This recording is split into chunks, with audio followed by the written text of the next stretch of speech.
We are live. Real takes over fake debates. Draft special is going down. Appreciate you guys tuning in to the show, Sean. How you feeling on this Thursday? And also, before you go, Sean, I want to apologize for everybody missed out Monday. Sunday was my daughter's birthday. So I was been running around doing dad duty. Sorry, we couldn't get it in. Also, my birthday comes this weekend, so Sean, I'm gonna talk to you. We might need to pre-record tomorrow. I don't know. We're gonna see, but make sure you guys be posted. And also be ready to get on for our reactions. Everything is full draft. But Sean, how are you feeling on this draft day? Man, feeling good, man. This is a great sports weekend. Yes, All around NFL draft, NBA playoffs, baseball is kicking up. You got hockey playoffs going. Man, if you're a sports fan, this is one of the best weekends for sports fans every year. So yeah, looking forward to it. Oh, and I can 100% agree with you on that. I'm looking forward to this night. You see, I got my Chargers gear on. I'm trying to sit a little back. I'm trying to sit a little back, but man, because the screen in the way, I might have to move this over so y'all see it as Charger gear today. Because when Marvin Harrison Jr. get drafted to the Chargers, I want y'all to see. But yes, I'm dripped out in the Chargers gear for sure. I see my boy Sean dripped out in the Saints gear for sure. Salute out everybody in the chat watching. Shout out Tiffany. Shout out Go James. Shout out Taj. Make sure you guys like. Make sure you guys share. Make sure you guys subscribe. And also look out for us every Monday and Friday at 7 p.m. Central Time. We always go live for that. But no, it's a great sports weekend. You know, we got the playoffs. A lot of things been going on. A lot of things we need to talk about. Your Heat picked up a great win. The Lakers fans are still crying. Timberwolves look like a real deal. But today is not about basketball. If you want to hear about how we're going to feel about that tomorrow, tune in tomorrow. We got to talk about that. We got the NFL draft. So, what I was telling Sean before the show, Sean, I was a little bit on edge because there's been a rumor going around, which I knew it wasn't going to happen because Justin Herbert just signed the contract that the Chargers might move up or the trade for the number one pick. And I was like, if that would have been happening, you would never see me in another one of these gears on again. You wouldn't see me. I'd have turned it in. I would have turned it in, and whatever team Justin Herbert went to, I was going. I was done with this team. I'm done suffering. I ain't got time for y'all no more. I am good. But how you feeling coming into the draft? What's the biggest thing from your team, and what's the biggest thing you want to see from any other team? So I have zero expectations from the Saints in the draft, just to be very clear. I'm only wearing Saints gear because it is the squad. We are doing an NFL draft. But for me, just overall, two things I'm looking for. I'm very curious to see what happens with the third pick because I think that's really where the draft starts with New England. Yes. We obviously know Chicago's taking Caleb Williams. Yes. I think it's pretty certain that Washington's going to take Jaden Daniels. But again, they could shock the world and take Drake May. I don't see it. Hey, they gassing Drake May, though. Yeah. So, let's see. And then obviously, everybody's talking about the quarterbacks, in this draft. Mm-hmm. And again, we understand it's a quarterback-driven league, but there are two or three positions in this draft that I think are very deep. Obviously, offensive lineman. Yes, sir. Very deep. And obviously the wide receiver position. Yes, sir. We know who the big three are, but, it's 7 or 8 guys in this draft. If you get them, and you get them in the right place, they're going to be very productive, I believe, from day one. So speaking of receivers, I know we got some breaking news on a receiver that just came in. Don't you want to drop the breaking news? No. Go ahead, drop it. I'm behind you, brother. No. I don't want to drop the breaking news banner or the breaking news. The breaking news. I'm sorry. Gotta do it right. You're right, Sean. Yeah. Breaking news. Breaking news just in. The Philadelphia Eagles have agreed to a 3-year extension for $96 million with wide receiver A.J. Brown. He is now the highest paid receiver in the NFL by $2 million a season. So shout out to A.J. Brown. They just extended Devontae Smith last week. So, they've got their weapons locked up in Philadelphia. But I know there were a lot of teams potentially interested in trying to trade for A.J. Brown during the draft. That is not happening. So if you were one of those teams hoping to get A.J. Brown out of Philly, get your mind off of it. It ain't happening. It's over. This ain't a Stephon Diggs situation. This is what gonna happen. He just got in that situation. So it's like you gotta understand. I know AJ Brown. Because this is what they got to do. Hate what the NFL do when they see like a receiver being very passionate. They want to try to say detriment to the team. Every time it's not. There's no problem over there with him and Jalen Hurts. You got a great wide receiver duo over there, and you just added Saquon Barkley. Why would you lose a weapon like that? Right. I can't do that. They got Slim Shady coming out. I would say, of course, it's in Detroit, so you got to do the Eminem thing. Yeah, and one thing we are critical of the NFL for obvious reasons because we have to be. But one thing I have to say the NFL has gotten right is moving the draft around to different cities every year. Yes, so fans can get a chance to experience the draft. It has become a spectacle. They expecting close to 700. Between 700 and 800,000 people out there in Detroit for the draft.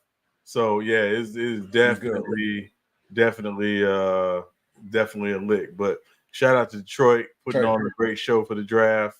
Salute, so yeah. No, and I like it too though because it gives every city a chance to see how it feels, and also Detroit. This will definitely bring probably a lot of money to the city, which Detroit probably would love to have and see. So I like it. So coming to how shocked would you be if the Bears do not take Cameron Williams? I'd be very shocked. They out here gassing who they else not getting I'm thinking of JJ. Just talking about JJ. They out here gassing Drake May, talking about he's going to be number one. Yeah, we're not. He told Chicago, I don't want to come to Chicago. I'm like, all right, guys. Yeah. Oh, they got the Detroit Legends coming out. Barry Sanders, Megatron. Calvin Johnson. Shout out Megatron. You know they were gonna do it. It's Detroit. You got to do it. You got to do it. You got to do it. You got to do it. Yeah. I think this was a good year to actually pick Detroit because of the great year that they had. Yeah, exactly. And then you got Jared Goff up there. He the man. He the man around town right now. Exactly. Amon-Ra St. Brown just got paid. So he's happy. Yeah. So it's listen. It's again. I think it was one of the best ideas they've ever had was to move the draft around. I know it's been planned to be in Detroit for at least a year or two, at least a year, maybe even two. But yeah, and like you said, it's perfect timing, SB, because of the success the Lions had this season. And this is one of the years they're not going to be, overly dependent on the draft to get better. They got a great nucleus and for the Lions. So so shout out to them. But yeah, shout out to Detroit. Yeah, y'all ready? I can't wait for the draft. And then shout out to TY in the TikTok chat. He's about Big Eagles. Y'all don't need nothing in the draft. You should be watching. I need my if we get finesse is what I think we go finesse. Because get Marvin Harrison Jr., I'm down. But if not, I wouldn't mind trading back. If a team got 2 picks and we could probably stay in there like lower 10, if we get Brock Bowers if he dropped, and then get an O-lineman. Because somebody going to drop and somebody going to get picked higher than what they supposed to be. But we going to see them. I think Brock Bowers is interesting, SB, that you brought him up because I think obviously he fits Harbaugh, but I think what Harbaugh wants is to build a very strong offensive line. You could tell just from the moves they made, they're going to run the football with the Chargers. It's a John Harbaugh team. They're going to run the football. That's why you get Gus Edwards. That's why you get J.K. Dobbins. They want to run the football. They want to take some of the weight off of Justin Herbert trying to win every week. And they want to play great defense. That is going to be the Chargers' MO. We're going to control the line of scrimmage. We're going to try to control time of possession. And we're going to get ready. So Chicago, the Bears are now officially on the clock. They have 10 minutes on the clock. The Bears are on the clock. Via Carolina Panthers. I know a lot of Carolina Panthers fans hurt to see via Carolina right there, but yeah, I heard the Bears are on the clock. Yeah, and I mean, listen, if you Carolina, you made the move that you thought was best to get the quarterback you wanted. They got the quarterback they wanted. You got to still give him time. Got to give him in a bad situation. Yeah, you got to give him time, and I hope they do give him time. They got a young head coach there in Carolina, so we'll see what happens. But right now, this is about the Bears. And I mean, I'm gonna take on the clock off because we know what this fit. I'm like, I'm not even gonna waste my time even waiting until they actually draft him. yeah, Let's go ahead and put and also, I mean, to that point, SB, like, I think the Bears certainly, have to take their time because again, teams may be calling with last minute offers and deals and stuff like that. They got to listen to it. That's why they give them 10 minutes.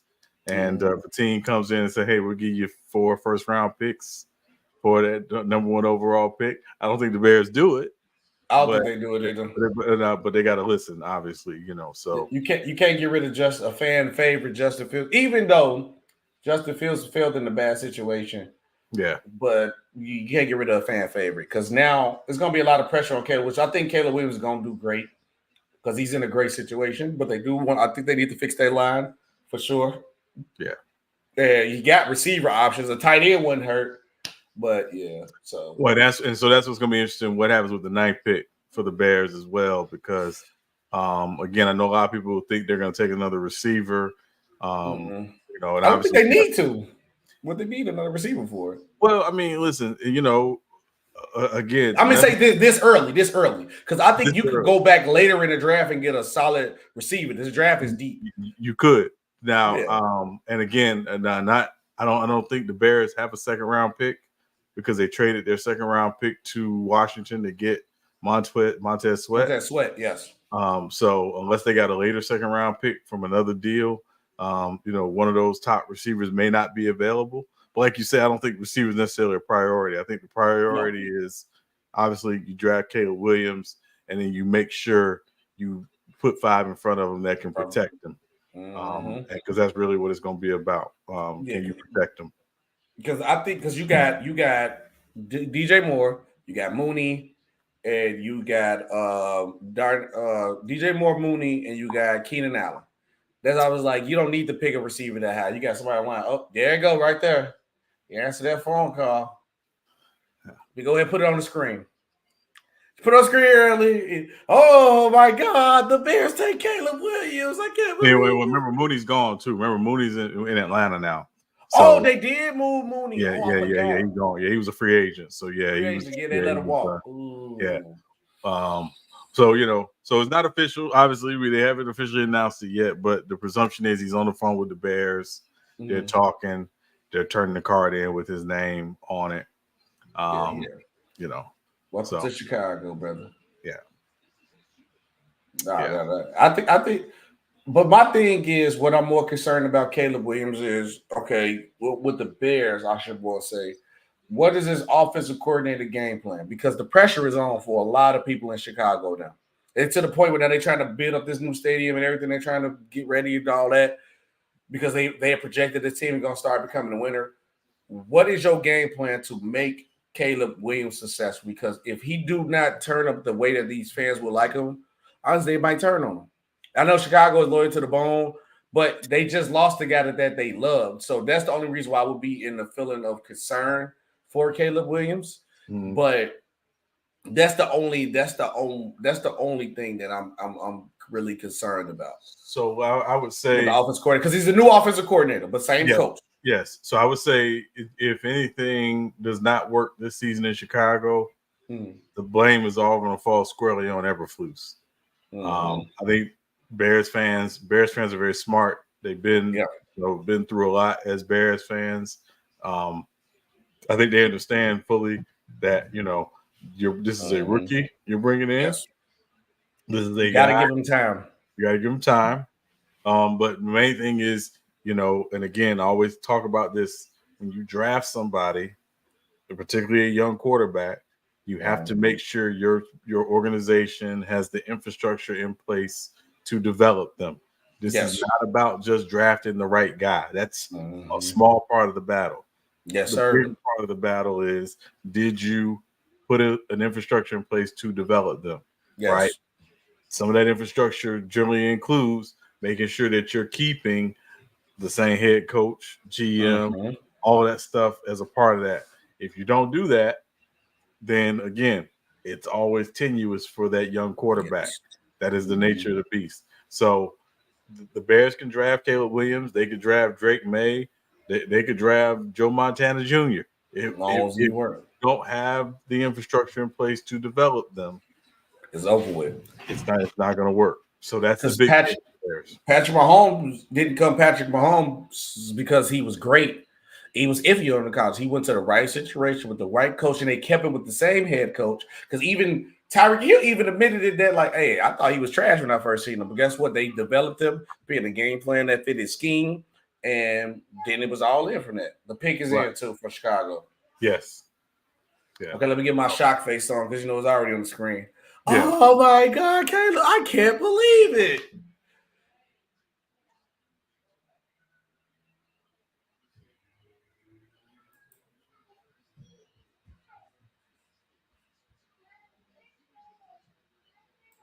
The last time the Bears had the first overall pick in the draft.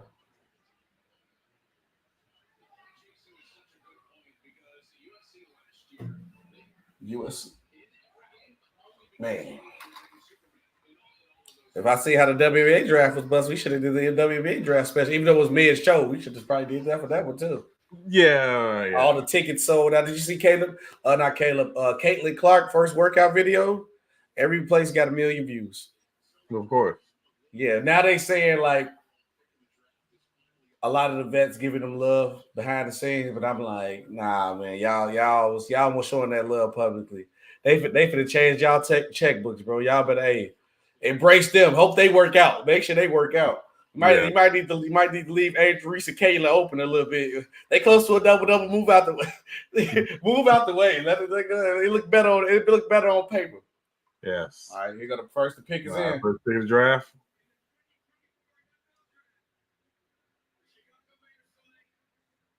Caleb Williams. There it goes. Caleb Williams with the number 1 pick in the draft. Oh my God! They didn't take Drake May. Sean, what's going on? How could you ruin this draft? You don't take Drake May. Yeah. Caleb Williams. Oh, another bad year for Chicago, man. Another bad year. Come on, man. Yeah. They got overalls on here like the basketball player. I mean, like this 2K or something, the Madden. Yeah. 96 overall. Yeah. Let's go. Caleb Williams is officially a Bear. Now, question since he's in, will he be the first Bears quarterback throw for 4,000 yards? Yes. Is it because of talent or because of that extra game?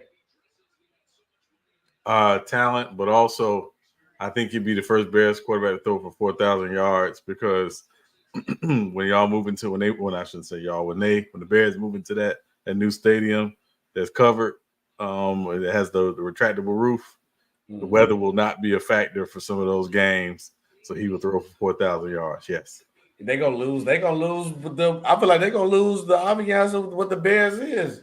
Cause I was just arguing with somebody at work about it. It was like, yeah, they go get the state. I'm like, that's gonna take away from what the Bears do. I said, do you not just see what happened to Miami when they went to Kansas City? What happened if they played in that dome? Yeah. It ain't cold in that dome. Yeah. Unless they got the retractable roof where they could just bring the snow in just on their side, alone, then yeah. Yeah. But no, I like this. Caleb Williams, I've picked. So now, Commanders on the clock in a second. Yeah. What is your game plan now? You're the Commanders? Yep. I think obviously you're taking a quarterback, whether it's Jaden Daniels or Drake May, you're taking a quarterback.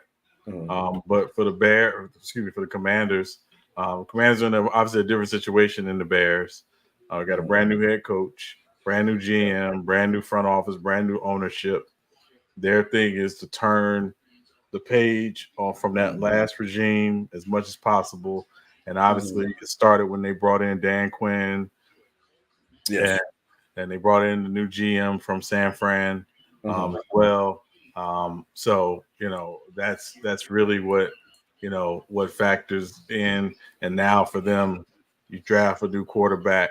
And again, you make sure that you're building an infrastructure to support this young quarterback. Do not ask this person to come in and to save your franchise. Nope. He needs to be developed, and Yes, he does. Comes down to. And Chicago, yeah. And even with Chicago too, you have to do the same thing. I don't care, we got to do the same thing. The Commanders got a little more leeway because they're not as good as the Bears team. Because I just looked at this team, they got Swift, Allen, Komet, DJ Moore. You know what I'm saying? He got a lot of weapons, so he will have to like get it together in like a year or two. In the Commander situation, you're not drafting the quarterback is not just going to take y'all over the top next year. You know what I'm saying? And y'all finna go like the Texas did. They don't got the line like the Texas did. They don't got the weapons like the Texas did. They don't need to get the defense the Texas have. It's not close. I mean, you can say Scary Terry probably would be the best receiver from the Texas last year, but what about everybody else? What about that O-line? You know what I'm saying? Yeah. The defense ain't the same either, the Commander. So this is a rebuild situation. Yeah, it's a rebuild, but they do have some pieces there. I'm not going to take that away from them. Obviously, you mentioned Scary Terry. Yeah. They do have a young receiver, Jahan Dotson. They got a couple years ago in the draft that they really liked. That really showed last year. He showed some flash and some promise. Yeah. So, not walking into a completely bare situation, but obviously, again, when you're bringing in a new head coach, you're bringing in a new offensive coordinator. Cliff Kingsbury is their offensive coordinator. We know he runs the air raid system. Yes. That Kyler Murray ran in Arizona, and then he ran obviously in college as well. So, so let's see. I think the big thing for them is, again, infrastructure, build a strong organization, and let's see what happens. But again, we know this is big as a quarterback is just, and again, we gotta believe it's Jaden Daniels. I just don't see it. Better be Jaden Daniels. I can't see them taking nobody else. That'll be wow to me if they don't take Jaden Daniels. It would be very shocking, but it would be New England's pleasure if you don't Jaden Daniels. New England be like, oh, thank you very much. We appreciate it. We will. How many quarterbacks do you think gonna go within the first 5 picks if you had to put a guesstimate on it? Sean? I'm gonna say 3. 3. That's really unless there's a trade up. But I'm gonna say 3. Yeah. If there's no trade up, then only 3. I'm watching out for definitely the Raiders, and I'm definitely watching out for the Vikings for a quarterback trade up. I think those guys are like, this is what we need. There's no vet that was available, so I can see those guys doing that. Yeah. So I'm going to 15. I'm adding more picks into the banner thing right here.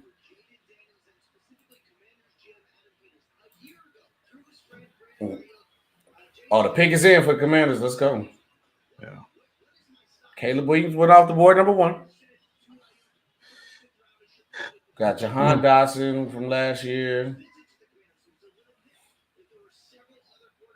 Oh, yeah. It was a thing going on where it was like, I guess the Commanders did a bad thing. Well, if you want a guy with the number 2 pick, you got to show that you really want him. But I guess they had like all the quarterbacks come at one time, which was like a big job interview thing, which is kind of crazy. I get it with your ego thing where you feel like you might be turned off from it, but it's just like, it is kind of crazy that you schedule all the quarterbacks at one day.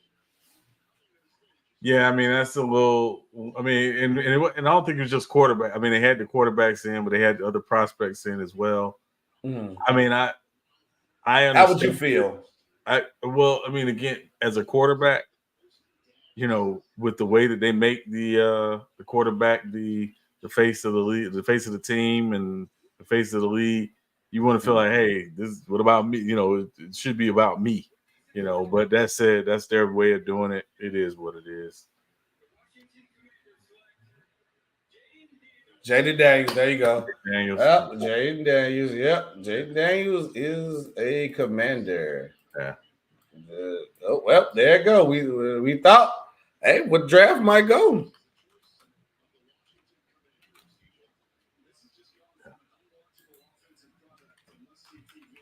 Jaden Daniels, QB. Jaden Daniels, nice. There you go, Sean. I guess they decided to make the right move. Yeah, no, listen, I mean, it makes sense. Makes sense, yeah. And again, big thing again, make a good pick, got to develop them. Got to give them time. You got to give them time. You got to give them time. You got to give them time. Commander fans, don't think y'all for just come win the division. It's not gonna happen like that. So we can go ahead and turn that knob down. But you got weapons. You got time to develop. Give him 2 or 3 years. And even if he the number 2 pick, he got to play. I feel especially if you top five quarterback pick, you got to play. But, they don't have a quarterback. There are none. That's what I'm saying. Yeah. I'm saying if they had of that, but I feel like when you top 5, you got to play. They don't got nobody over there. Yeah, no, and Timothy said Washington's still trash. We'll see. Yeah, we'll see. Crazy. We'll see. JD5, yes sir. Yeah, I feel like you couldn't. No Caleb Williams. In my honest opinion, this is the next best quarterback. Of course, it's going to be sleepers, but it's off situation too. People got to understand that. Yeah, and the other part too, SB, there were, a lot of draft experts who said they felt Jaden Daniels was the better prospect. Yeah. I didn't agree, but there are those who felt that way. So I don't think Washington should feel bad they didn't get Caleb Williams. They got a potential franchise quarterback, but again, it comes down to infrastructure, and also, not to be funny, the last time they drafted a quarterback number 2, he had a breakout rookie season, got hurt, and it was all downhill there for him as well. So you talk about that the ESPN Carlton Banks? You talking about that guy? I did not call him that, but if you, I rock with him, but he be too corny sometimes, bro. I mean that's what he is. That's his. But I at first I used to get mad, but then I realized that's his skick. That's his little gimmick thing that he goes for. And then it was okay, cool. Yeah.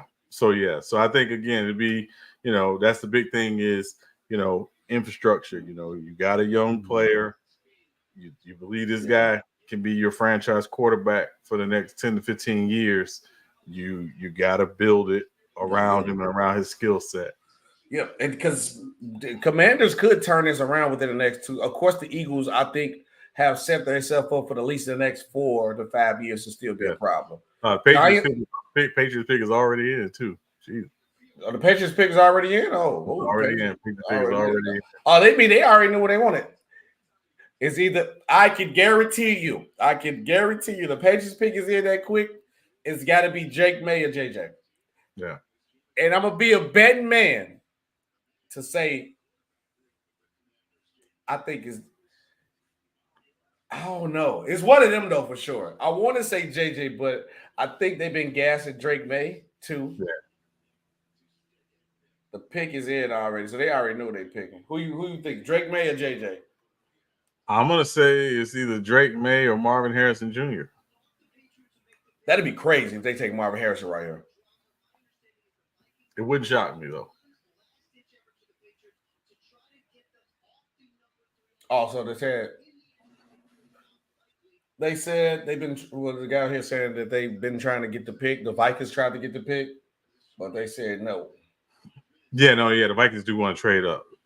Yeah, the Vikings want Drake May. I mean, to be honest. So, yeah. Man, call the Cardinals. Call the Cardinals now. Call the Cardinals. Please call the Cardinals. Please call them now. You call the Cardinals based on what this pick is. So, yeah, so. Please call the Cardinals. It's going down if we give him Drake to the Pats. Shoot. Yeah, as we said, this is the somebody just commented in the TikTok chat. So unless he's a little bit ahead of his mine's not live right now. Let me check if I'm not live. Yeah, I know I'm live, but I'm also checking Twitter too. So yeah. It might be though. It might be. The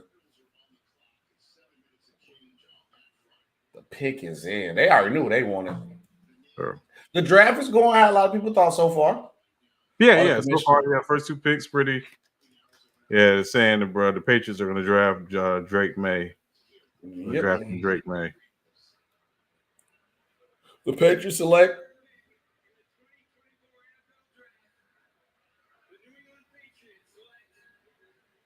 Drake May. Yep, Drake May is a Patriots. That's such a Patriots pick. I'm sorry. Yeah, I mean, listen, it's Hey, I don't trust quarterbacks from basketball schools. I learned my lesson from that. I'm not doing it no more. Yeah, you take that quarterback. Hey, somebody got to prove me wrong. Prove me wrong. He walking just like Mac Jones did down that aisle. This is looking like torture. Oh man, too bad you went in. Yeah, True probably somewhere rolling over in his grave right now. True probably like ashtray off the.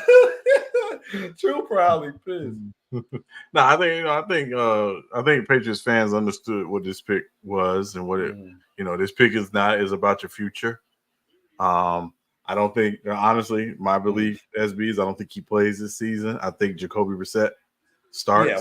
He sits behind Jacoby Brissett. He learns because again, they don't really have a lot of great weapons there for him. They are rebuilding kind of their infrastructure now with Gerard Mayo as the head coach. You don't want to throw him to the fire, right? Exactly. So you want to make sure when he takes the field that he walks into as great a situation as possible, and also and again a lot of people don't always think about this. When Tom Brady took the field, he went into a very good situation. Yes, he did. Yes, he did. So so same thing with Drake May. You want to this ain't pick 199, it's third pick, but you want to definitely make sure he's in a great. They got true response right here. It's a great pick. 6'4" athletic QB with an R. That don't sound happy. You don't sound happy. You didn't even say the man name. You don't sound that happy to be true. I don't know, man. Yeah. I don't know. Sean, do True sound happy to you? I don't think True sound happy. It's a great pick. I mean, who else you was gonna pick though? True, we not mad at it because it's like who else was you gonna pick for? At that point in time, who else was you gonna pick? Yeah. Jaden Daniels gone. Caleb Williams gone. Yeah. I didn't know they weren't gonna take Marvin Harris because it's like, what's the point of taking a receiver that great with no weapons to really give him? You know what I'm saying? So no. I mean, nobody. I mean, no weapons to give him. Nobody to throw him the ball. Well, Jacoby can throw the football. I mean, we're not going to like Jacoby Brissett can't throw the football. He can throw the football. He got a good arm. But again, this is about selling hope. And if you're the Patriots, you want to sell hope for the future. Yes. So we'll see. I'm just saying I ain't trust no quarterback from a basketball school. I ain't nobody say, hey man, look how great that guy played in the Tar Heels jersey on the field. I see it on the court. I mean, just that they be I could be wrong, No, listen, Name me three great Tar Heel football players. Off top of the head. No, listen, I mean, this obviously there are probably some rarities every now and again, but yeah. Come on, Arizona. Trade the pick. Arizona, trade that pick. Arizona on the clock, too. Yeah.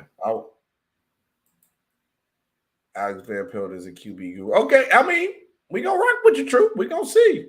I just know I better see you with a Drake May shirt and jersey. Show me you support your quarterback. You ain't even say the man name. I mean, you did say it's a great 6'4" athletic quarterback. You ain't even looking at like Drake May used to be balling. Most people say their name or something. That's all I'm saying, True. You did say the name. But we can see how good of a quarterback guru he is. Well, and again, I think the big thing is he does not play this year. I don't think he needs to force it. Yeah. You don't. I don't think he plays. Look, my boy calling me. I'm streaming, my boy. I'll call you back.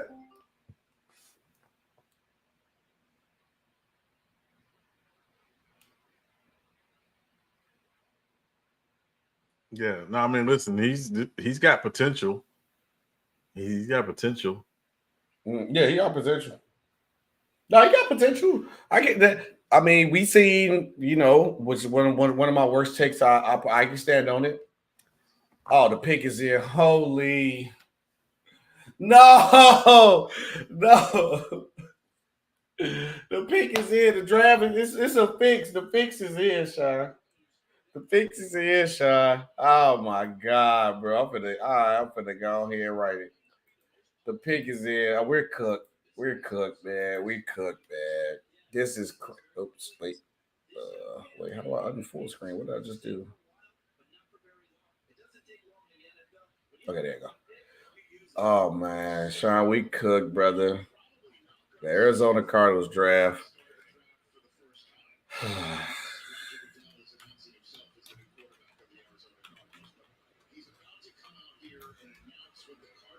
Oh, this would have hurt my soul, bro. Please be the Cardinals.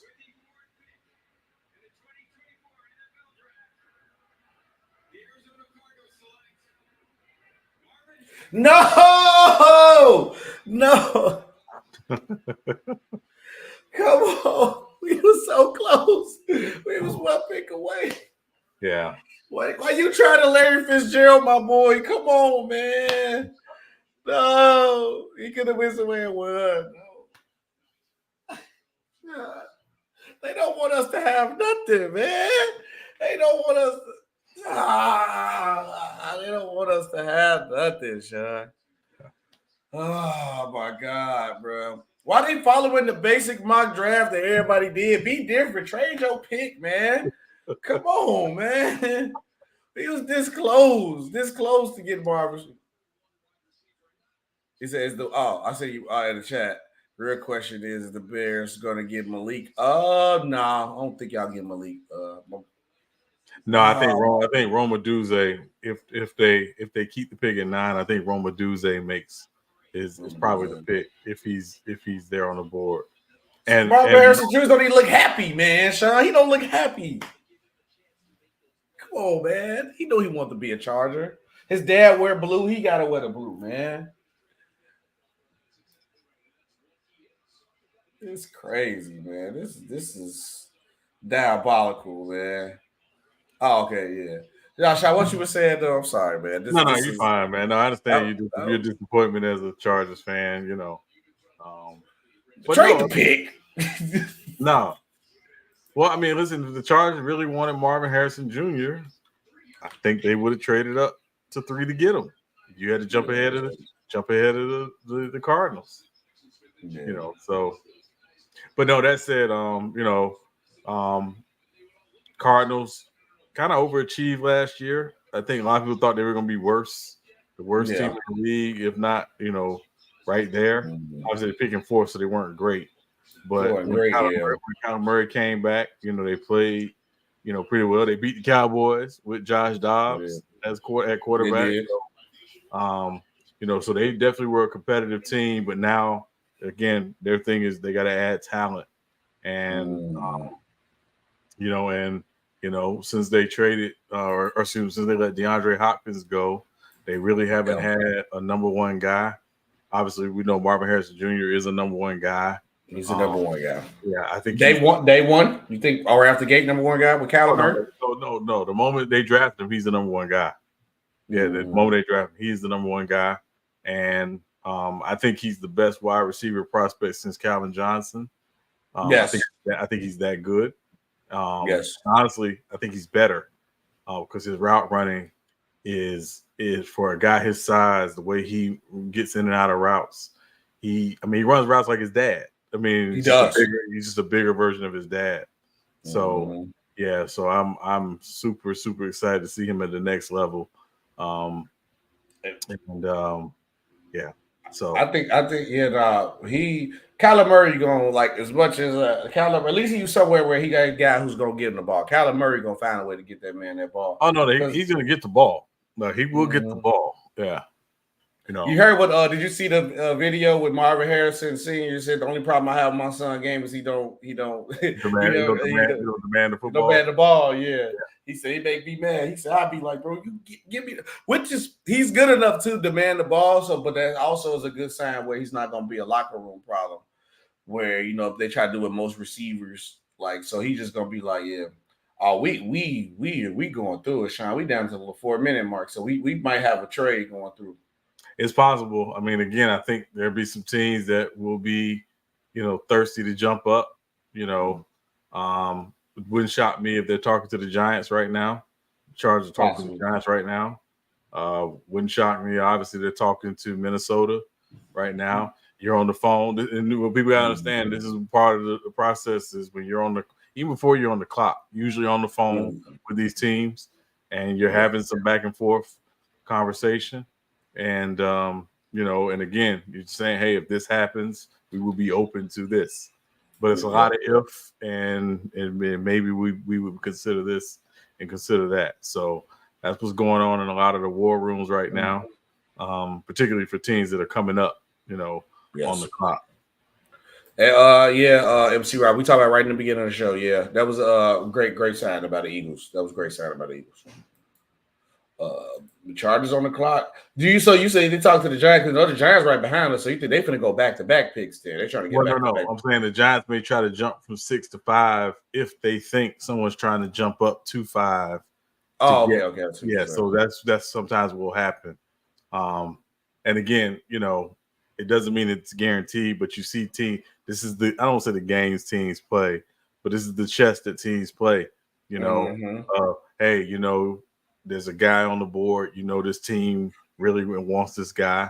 You want to make sure if that's your guy, you get your guy. So that's the nature of it. So it never fails. There are conversations going on until the Chargers pick up the phone, call their people at the draft to say, write this name on the card and turn it in. Those conversations are happening. I think the only other team is the Vikings, but it was the Cardinals. But I think is the Vikings the Cardinals on the team with 2 picks in the first round? Because I think I'll take that. I'll take a 11 and a 23rd, and maybe a pick, or maybe a later pick for the next year for that 5th pick right now. Or I'll probably take the 11 and 23rd for the 5th, honestly. Well, yeah, I mean, based on the point system, and that's what teams usually use. So every draft pick is a sign of a point. It's a sign of point system. So 11 and 23 may not equal 5. It may take 11 and 23, and it may take a third from next year, maybe. Yeah, a third for next year, and maybe a 6th rounder from the Chargers to go back. So just for them to agree. So if that were to happen, but the pick is in. Okay. Yeah, so if I'm a betting man, I'm gonna say if this pick is gonna be offensive lineman. I'm gonna just say Joe Alt. Think Joe. If we take Joe Alt, I'm cool. Joe Alt is a great pick. Yeah, but not the best lineman. Yeah, but when you're already locked in at left tackle like the Chargers are with Rashawn Slater, the question is, can Joe Alt, if Joe Alt is the pick, can he make the transition to right tackle? And if they pick Joe Alt, I guarantee they asked him that already. Yeah, and again, and maybe if they brought him in, maybe they worked him out at right tackle. They want to see, because again, it's not just easy as just moving from left to right. Yes, it is a process. Again, when you're coming out of your break, when like all that stuff. So that factors in. I didn't play offensive line, obviously, but it is not always the easiest transition going from left to right or right to left. Yeah, that's true. Lucky ain't no top running back, because I can guarantee you John Harbaugh would have probably he was taking, that would have been a Bijan Robinson. Bijan Robinson would be your pick right now. But luckily ain't no running back at the top of the draft. Come on. Yeah. Let's go, baby. Let's go. Yeah. I wouldn't mind neighbors too, either one, you know what I'm saying, but we'll see. Yeah, again, I think there's such a deep draft receiver. I think the Chargers could take a receiver in the 2nd round. And again, a guy who could have gone in the first round or late in the first round will be there in the second round when the Chargers pick in the second. Yes.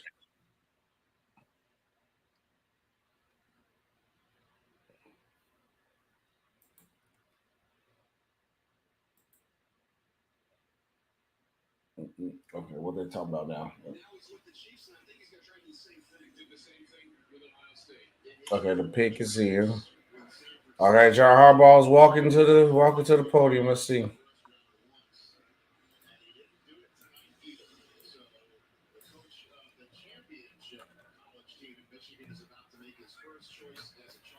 All right, let's go, baby. Let's go, Chargers.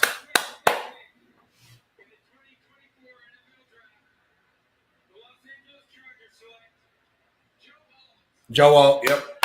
Joe Alt. Yep. That means, the conversation was had. Yeah. Yeah. Big boy. Big boy. Big boy. Yeah. Big boy. You know. Good pick. Protect. We could get a wide receiver later. We're not tripping. Good pick. I like good pick. Yeah, and again, there's still some receivers out there on the free agent market as well. So don't be surprised if after the draft, they go get one. That you get one of these receivers that's sign one of these wide receivers on the market to a 1-year deal to come in. But again, I know what the Chargers are going to be this year.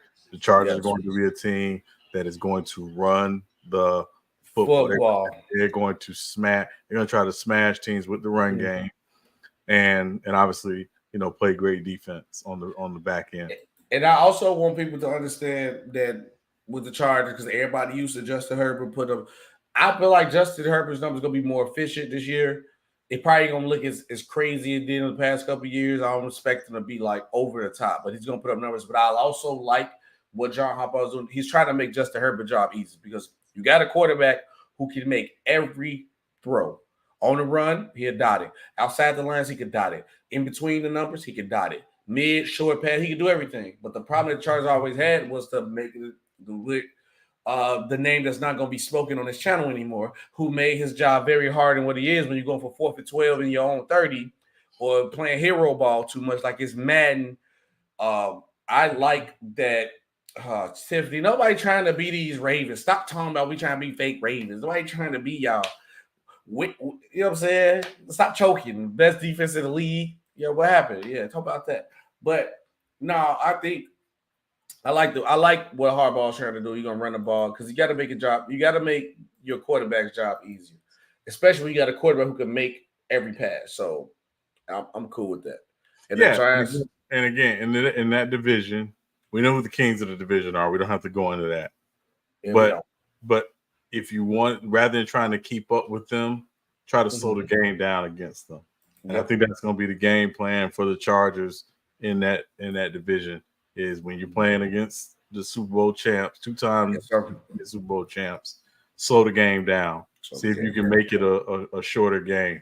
Because trying to get into a shootout with them is not always good. It's always good for you.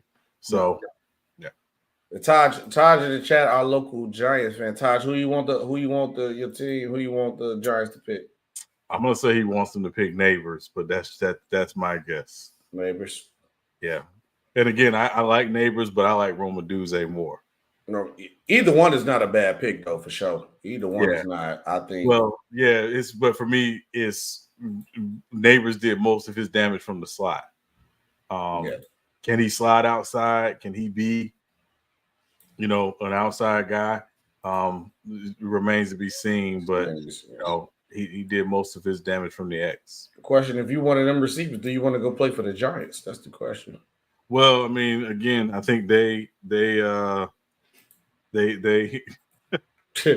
that's a serious question.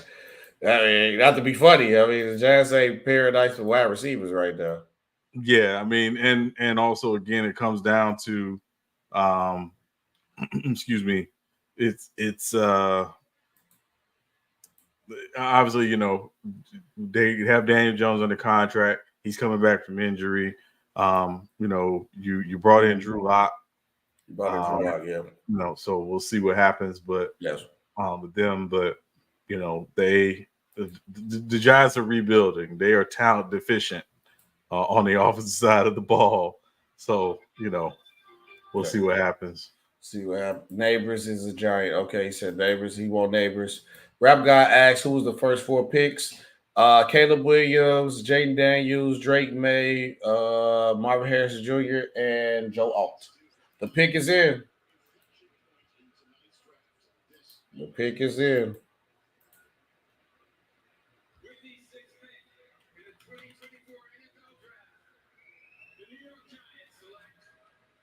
Malik Neighbors is a woo-wee. And the Giants have selected Malik Neighbors.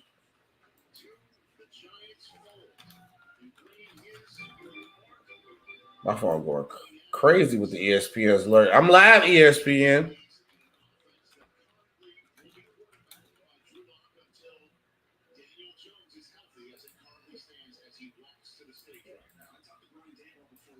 Got this one in, so for future stuff for the stream, you ready? Got the pick is in. The pick is in. But yeah, what you think about this pick though? I think obviously the next 2 best receivers was coming up. I think Neighbors is very good.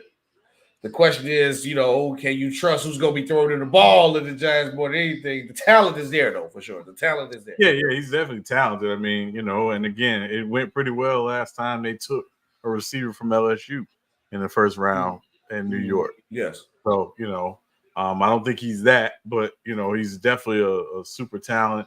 A lot of people compare him to Jamar Chase. For me, I understand the Jamar Chase comparison. To me, he reminds me more of Jarvis Landry, but a little more top end speed. But again, if he's in the slot, because again, that's where he largely did a lot of his damage last season.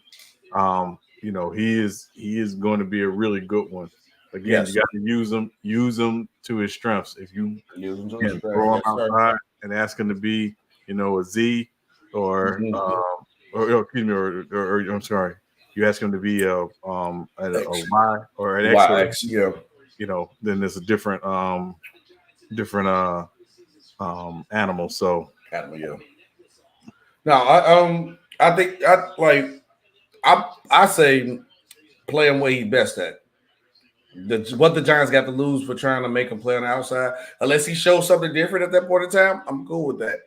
I think when you in a rebuild situation, put people at where their strength at. Right. If you want it, obviously you got the room to try it, of course. But if his strength there, make him look good, make the fans get behind him. I just try it outside here and there.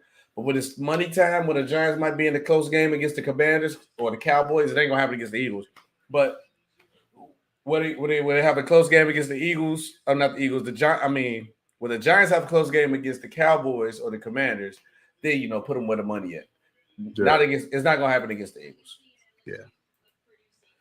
Shout out Dejoy for the Roses on TikTok and the Gummy Bears. Yeah. One thing I know the Titans are on the clock now. Obviously, Titans came up short in the NFC South or AFC South, last season. Texas division now. Yeah, division owned by the Texans. Obviously, the Jaguars will still have something to say about that. And the Colts, I think, are going to be very competitive as well. Yes. This off season or this season, the upcoming season as well. But certainly, they will. We'll see what they do. What the Titans do. I think the Titans go off as a line here.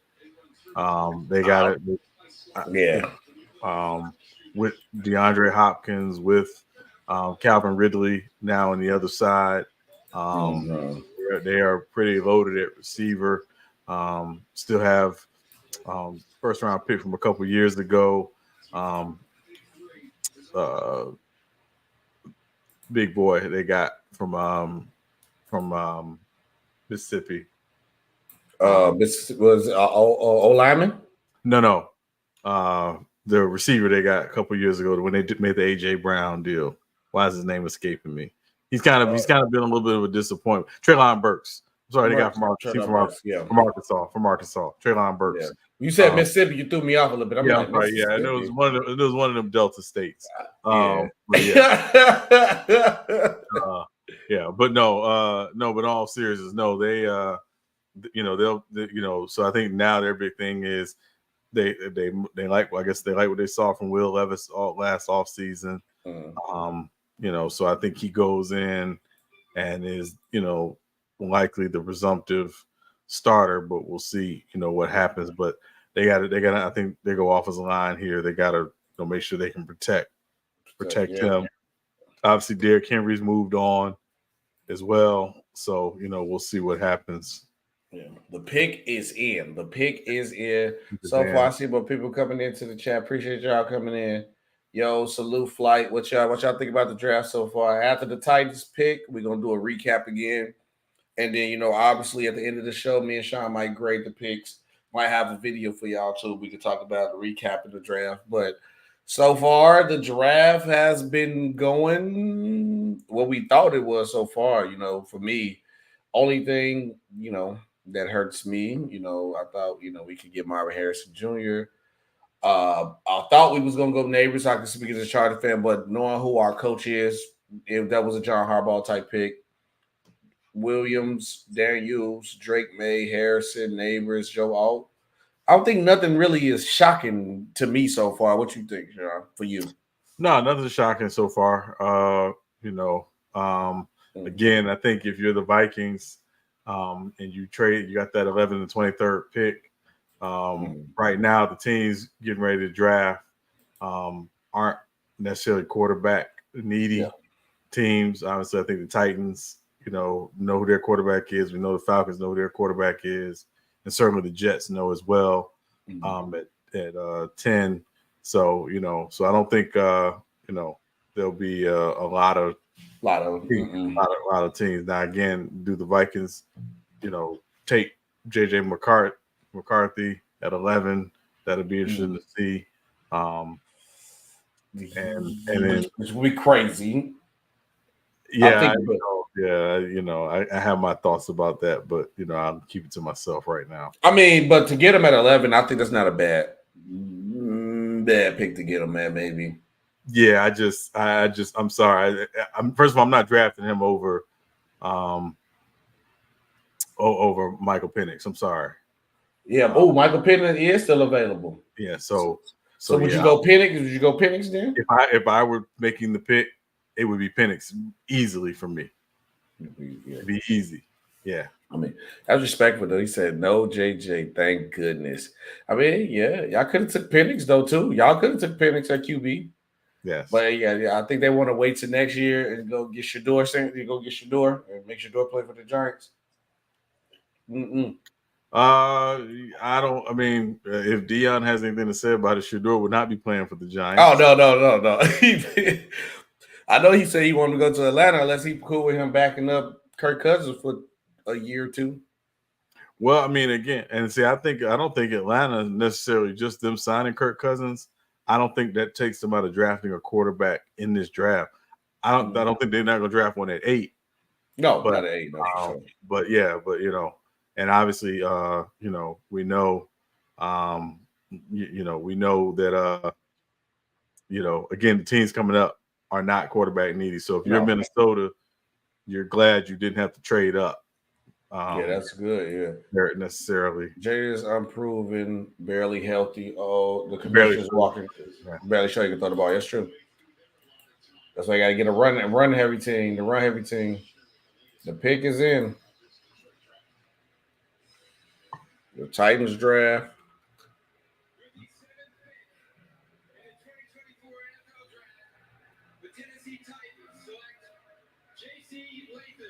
J.C. Layton tackle. Okay. Yeah, Alabama. Yeah, big boy. I thought he might switch to the Saints, but I guess not. Nope. They wouldn't got him. Yeah. So again, this is a smart move for the Titans.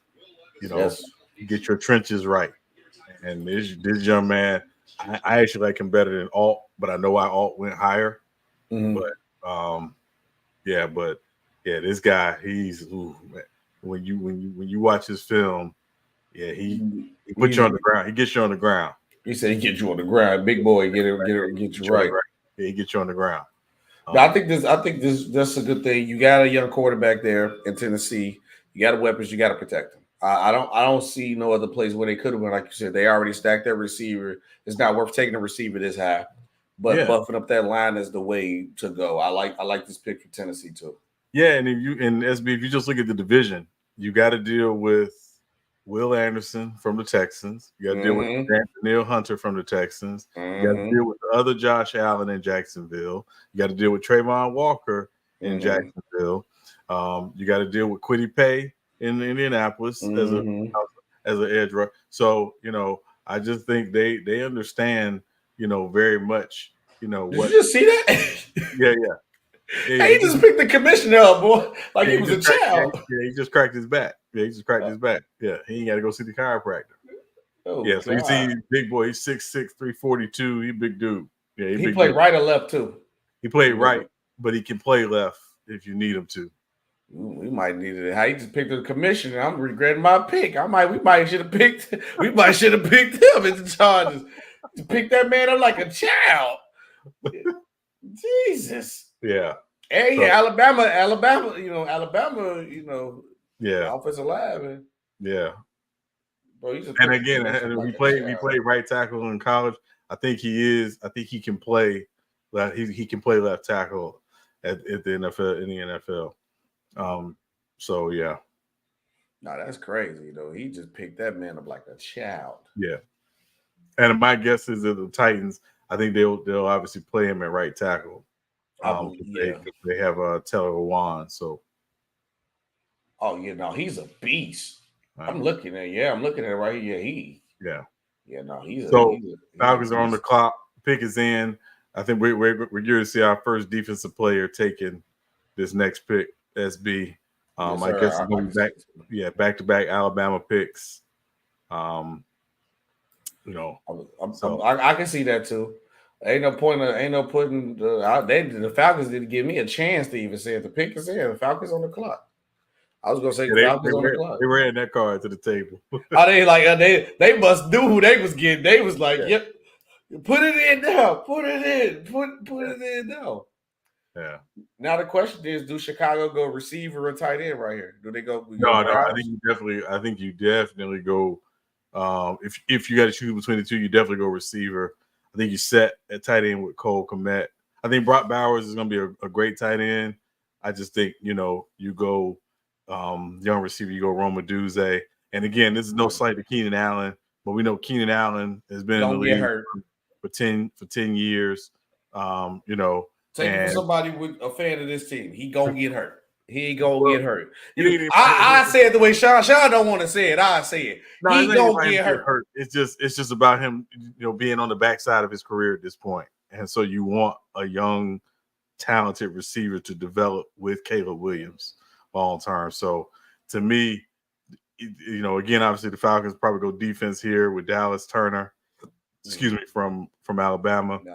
Mm-hmm. Then we should see Roma Duze come off the board after this to the Bears. Or they do what Caleb Williams was, which I think this would be the first Bears best pick and pick Rice. But I think he's not a first round quarterback. Well, no, he's not a first round pick. A wide receiver. Yeah, I think Brendan Rice. I think he's in talent, but third round for sure.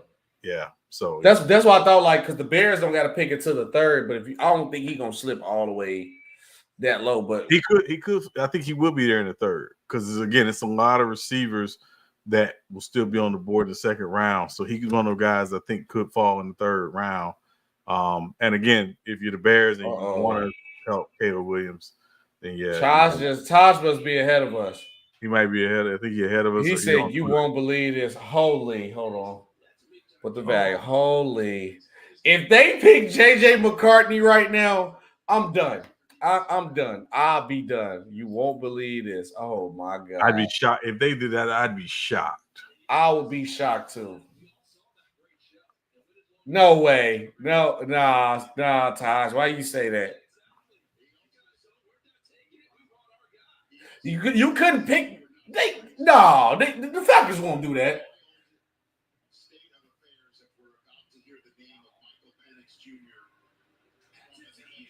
No way.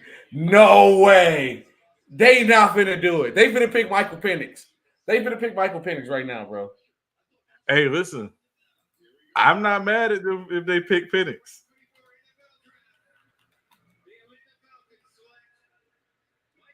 They took Michael Penix. Oh, holy, no. Hey! Oh, wow. Oh, wow. Oh, wow. Wow. Oh, This is wow. our first shocker of the day. First shocker of the night. First shocker of the night. They took Michael Penix? I'm not mad with it. I'm not mad with it. either. I'm not mad with it.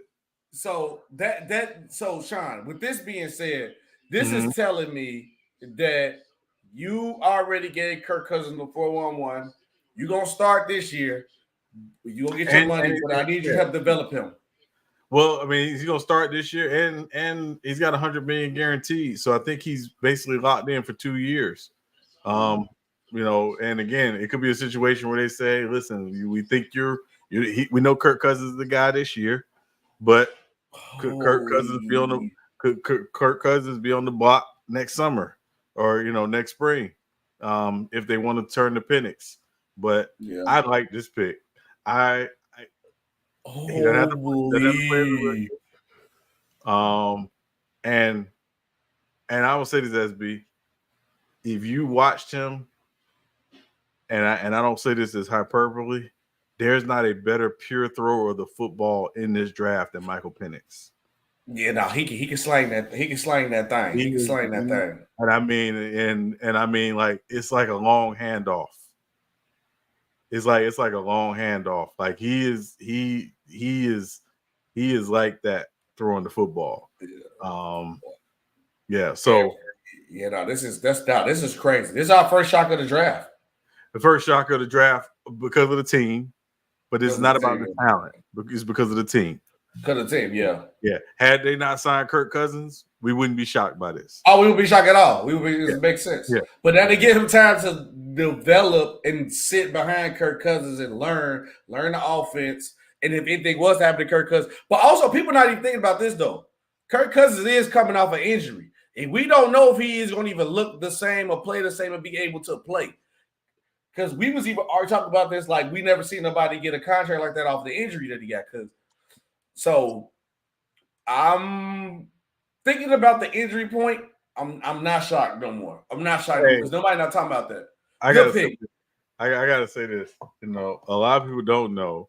Well, maybe you do know. Falcons have a black head coach, obviously Raheem Morris. Yeah. They also have a black general manager, Terry Fontenot. This is the blackest pick. Hey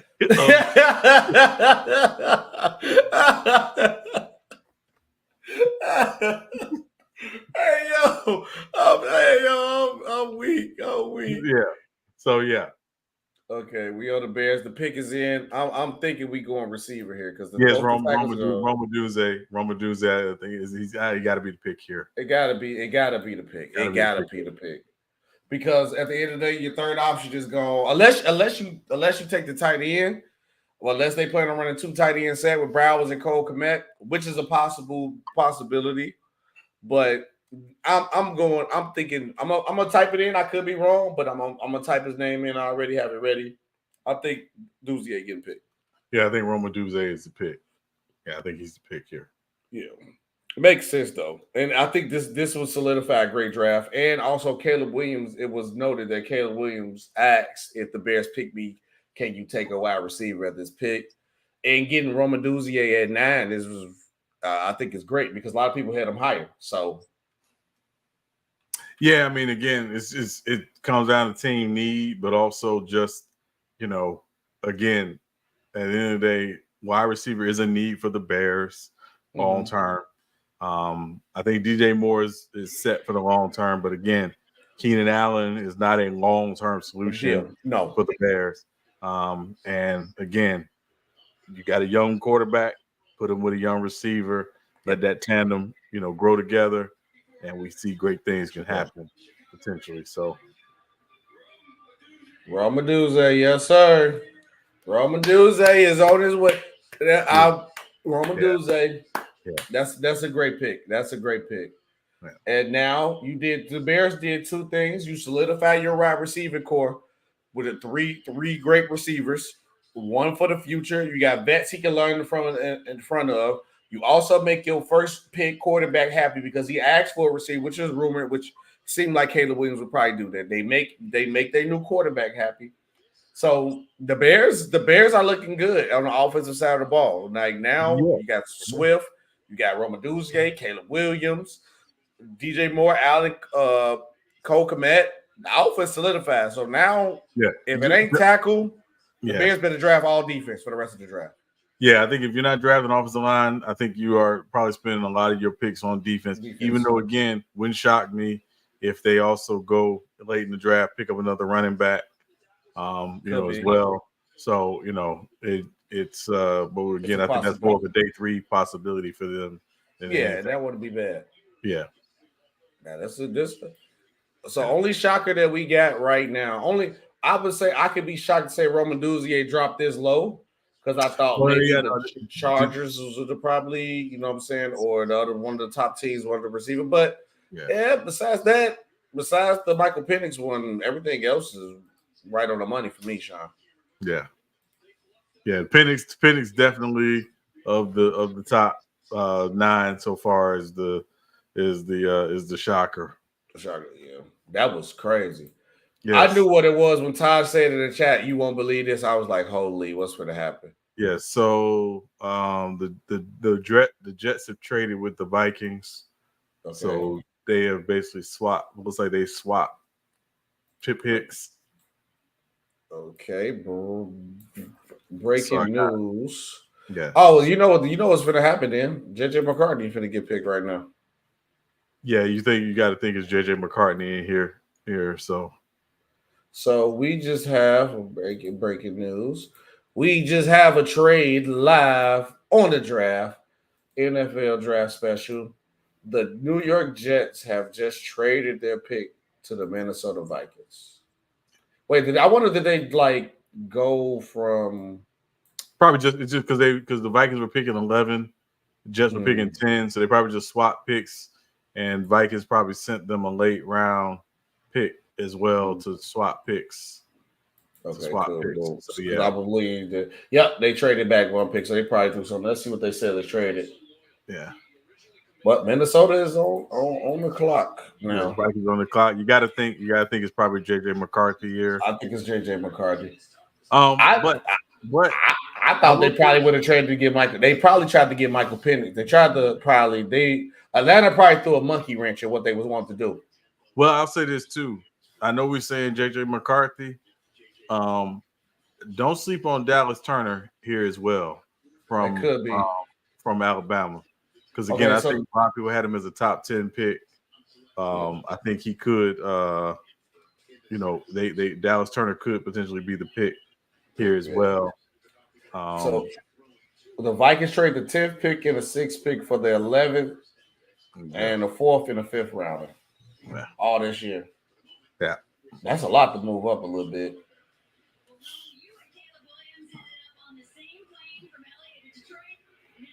And again, they got the 23rd pick. They can drop back when they get down to 23, if they want to drop back. If a team's trying to move up, they can drop back and recoup some of the picks they've traded. So this is one of the advantages of having 2 picks in the first round, of course. So we'll see. Only thing I'm confused on, though, what's the point of drafting up to trade JJ McCartney? Because the Broncos probably on team where the Jets wasn't taking a quarterback. Jets weren't taking a quarterback, but again, a lot of times if you're the Vikings, and again, remember I said earlier, sometimes you're on the phone with the team picking before you because they're talking to another team trying to move up, like the Raiders, like the Broncos. Mm-hmm. You want to make sure you get they don't get to get your guy. So again, I think it's very easy for us to presume this pick is probably JJ McCarthy.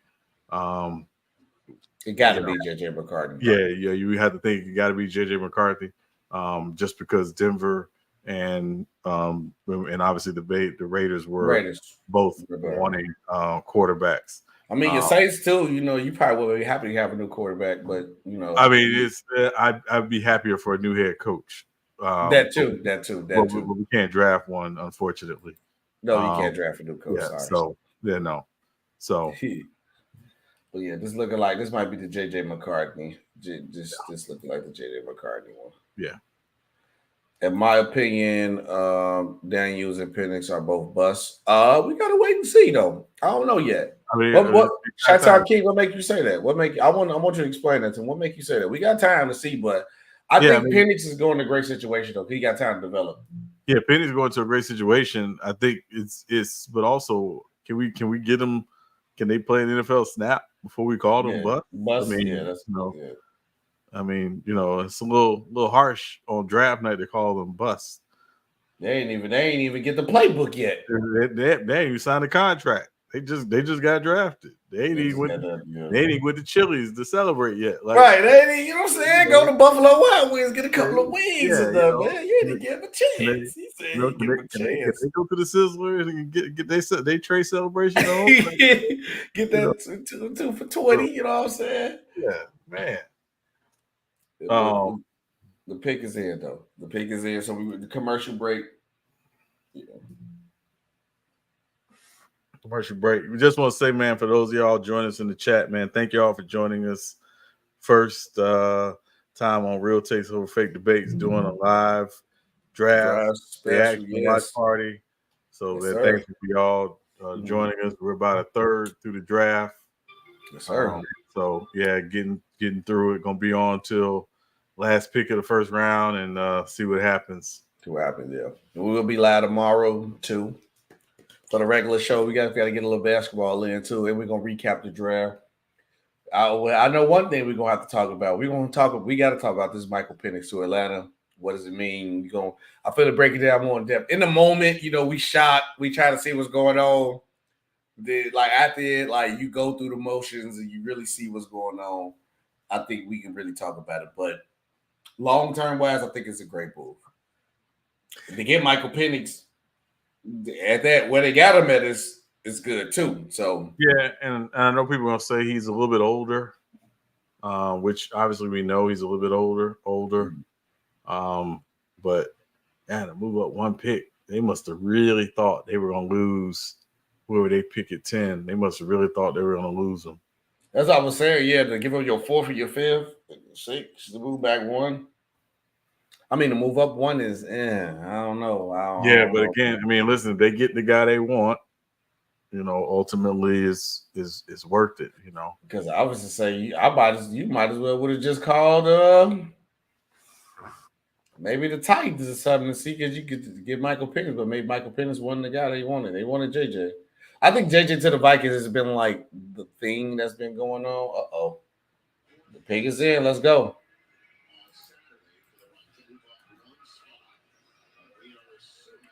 They must have told him, hey, look, man, the Raiders on the line, the Broncos on the line, make your pick. All right, let's go. What we got?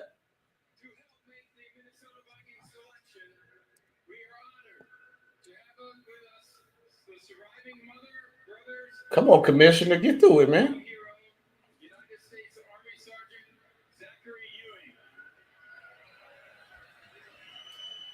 Alonzo, after this pick him, and I ask you a question, bro. We got you. Zachary died after battling with cancer. A cancer that was discovered after he was injured during his second deployment to Iraq. We salute him and thank his family and TAPS, the Tragedy Assistance Program for Survivors, which offers care to those grieving the loss of a military loved one. I'm now going to turn this over to Sergeant Ewing's nephew, Asher, who will announce the pick in honor of his uncle.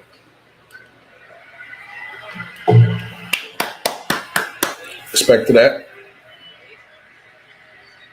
With the 10th pick in the 2024 NFL Draft, the Minnesota Vikings select J.J. McCarthy. I think as a J.J. McCarthy, I think as a quarterback, if any situation where you would want to go to, that's a good situation. That's a good situation. I'm not mad at that. If you were a quarterback, But it's you got to show up though. You got to show up. You got the weapons there. You Minnesota. You got the best wide receiver in football. Let's keep it a buck. JJ McCarthy is going to have to play. John Harbaugh didn't have to put the fix in to get the best quarterback in the draft by his point to where he want to go. But it's been rumored for the longest with this mock draft that the Vikings has been eyeing JJ McCarthy. So we are not shocked about. I'm not shocked about them getting JJ. Yeah. I won't. I don't want to. We here. It's the draft special. Go ahead. Let me put up. It's the draft special. RTOFD draft special. Go ahead, Sean. Let us. So in my opinion, JJ McCarthy he's a solid quarterback. He's a solid quarterback, and this pick to me feels like we missed out on Brock Purdy. Let's not miss out on the next Brock Purdy. A possibility, yeah. Who's they started? Because they signed the vet, right? They signed Sam Darnold. They got Sam Darnold. Right. My expectation was that Sam Darnold was going to start for them to restart the season. If they drafted a quarterback, they may play him. But I don't. I just don't see the JJ McCarthy thing long term. Again, this screams Brock Purdy, and we missed out on Brock Purdy, and this guy could be the next Brock Purdy. He got picked at 10, so I wanted them. I'm not saying he's this guy, but I want him to treat them like this guy got picked at 10. His name Patrick Mahomes. Sit him into like week 11 and 12. See what he do. If he come out, I don't care if he even showing flashes of being great or bad. Sit him the whole year. At the end of the year, then you put him in. You don't have to throw him to the fire. In this situation, I think Michael Penix and JJ McCarthy, and me honestly, only quarterbacks that have to play day one is Caleb Williams, Jaden Daniels, and maybe Drake May. And probably Drake May. Everybody else after this. Yeah, I don't think Drake May sees the field this year. I think Jacoby Brissett is the starter. I think they sit Drake May for the season to start the season. I'm only saying maybe Drake May because, like I said, if you're a top 5 quarterback, you pick top 5, you should play. But since Jacoby Brissett is there as a vet, he don't necessarily have to force him in there. So, yeah. And the Jets on the clock and the pick is in already. Now, do we see Dallas Turner go here? I don't think he goes here. I think this is, to me, the spot where Bowers probably makes the most sense, unless they want to take one of these offensive linemen. I think it's lineman or Bowers for sure. Maybe. Yeah, I think it's lineman or Bowers. Sure. Yeah, I don't see them going Dallas Turner here. Yeah, it just doesn't make a lot of sense. Also, Alonzo asks, what was Atlanta doing? They just gave Kirk Cousins $180 million. The future. Remember, is $180 million, but $100 million is guaranteed, and the guarantees are in the first 2 years of the deal. Mm-hmm. So what you're doing is basically saying, hey, this is our quarterback of the future. Yep. By making this pick. And again, it wouldn't shock me if after this season, if they say, hey, we're going to go ahead and turn it over to Penix. Yeah. But Kirk Cousins, if he's healthy, he's obviously going to be the starter for them this season. But this is about them solidifying their future. Kirk Cousins was never their long-term future. He stopped. Now moment. The 11th pick, the Jets take. Yes. Yeah, Lou Fashanu. Yeah, it's a good pick for them. Good pick. Yes, sir. You got a 90-year-old quarterback. You got to protect him.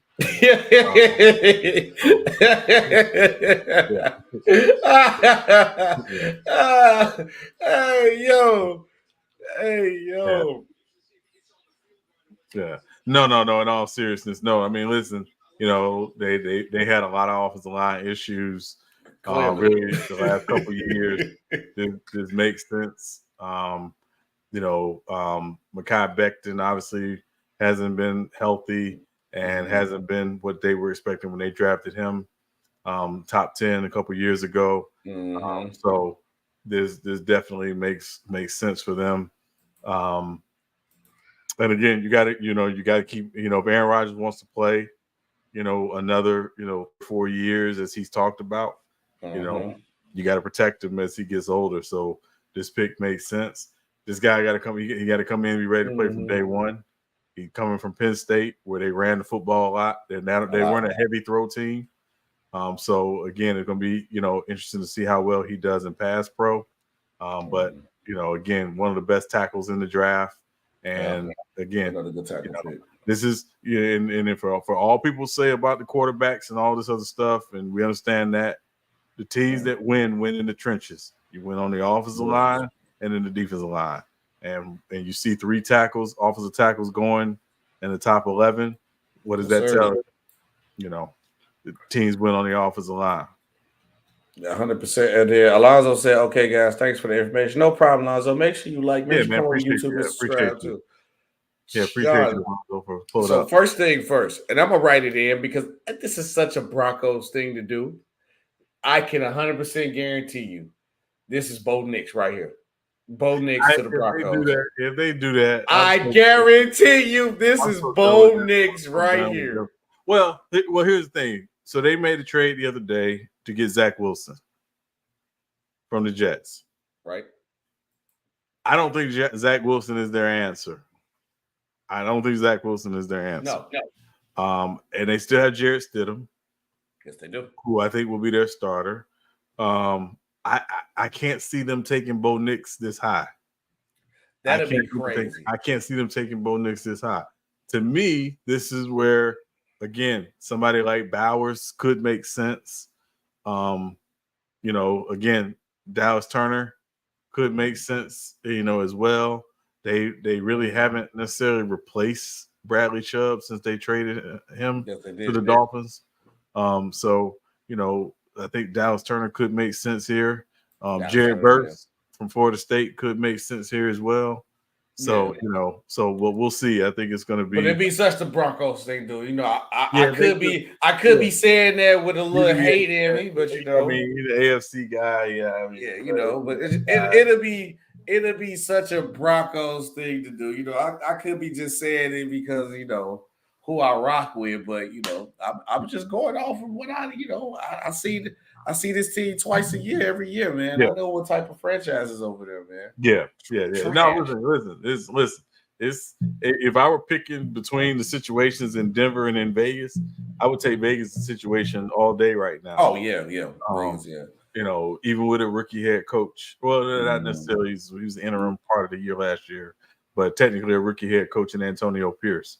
But that said, I think they're building something in Vegas with the Raiders. So yeah, I could see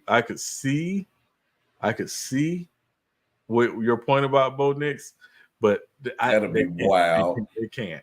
They can't. I mean, they can. Yeah, they can. If I was a Broncos, I'd be like, man, no. Just no. Bad. And I'm telling you, I saw 4 years of Bo Nix at Auburn, and I know he went to Oregon and put up all these numbers and blah blah. He looked like the second coming. I saw him at Auburn. He ain't the wave. He ain't. Shout out. My boy Jay Herbert went to Oregon. I'll probably be more biased, but I couldn't lie to you. I had to give you a straight face. I had to be honest with you. He ain't the move.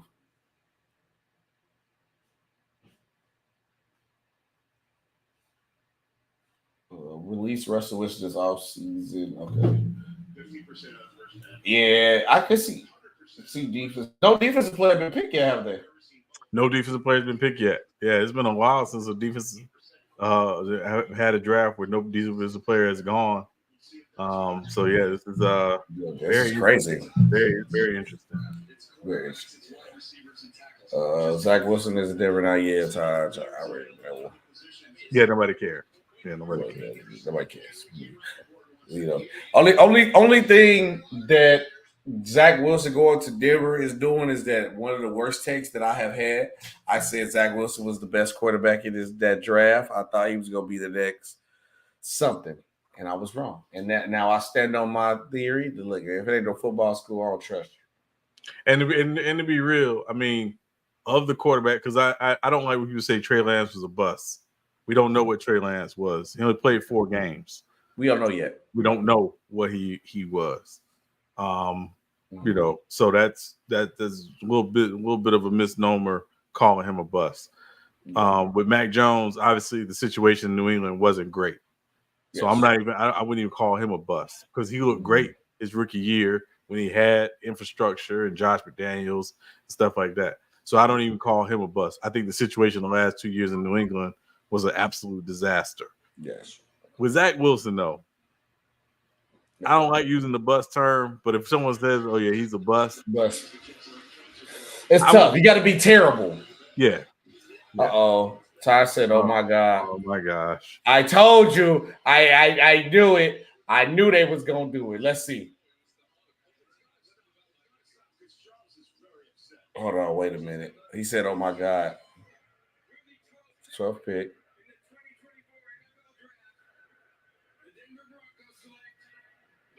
I told you they was going to do that. What did I just tell you? I would not be shocked. I know this organization.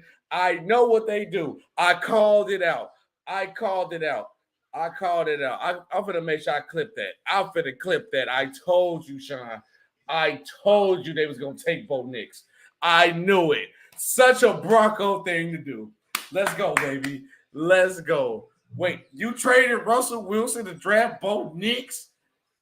Did I just say that? It would be such a Bronco thing to do to take Bo Nix at 12. What did I just say? Hey, listen. Sean Payton, you know, I got all the love and respect in the world for Sean Payton. You're on the clock, sir. You're on the clock. You're on the clock. Bro, they didn't have to pick him he wasn't going at 12. But what it's telling you is how much teams are overvaluing guys because of what the league says you got to have at the position. Yep. This to me is Blaine Gabbert and Jake Locker all over again. Yes, sir. So yes, sir. No.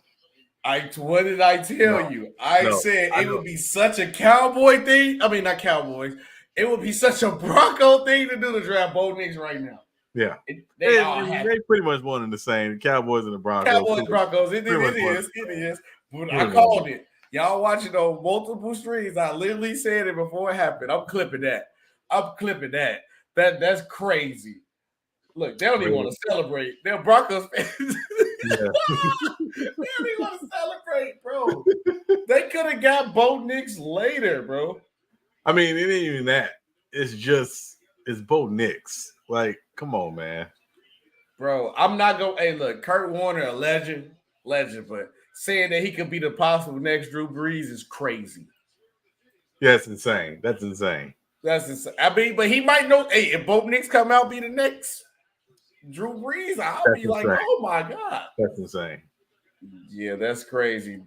The pick is in. That's why I'm muting when people talk. So I don't want nobody skew my opinion or I'll call somebody dumb for their takes.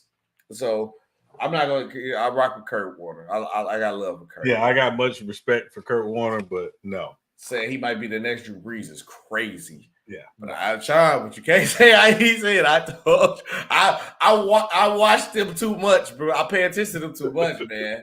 I know how the Broncos get down. Hey, look, it's the same people running. I don't care who that head coach. It's the same people who running it. Oh, my God. That is awful. Yeah. Yeah. I know, listen, I know I said earlier that the Falcons with a black head coach and a black GM made the blackest pick in the world. Turn around for the Broncos.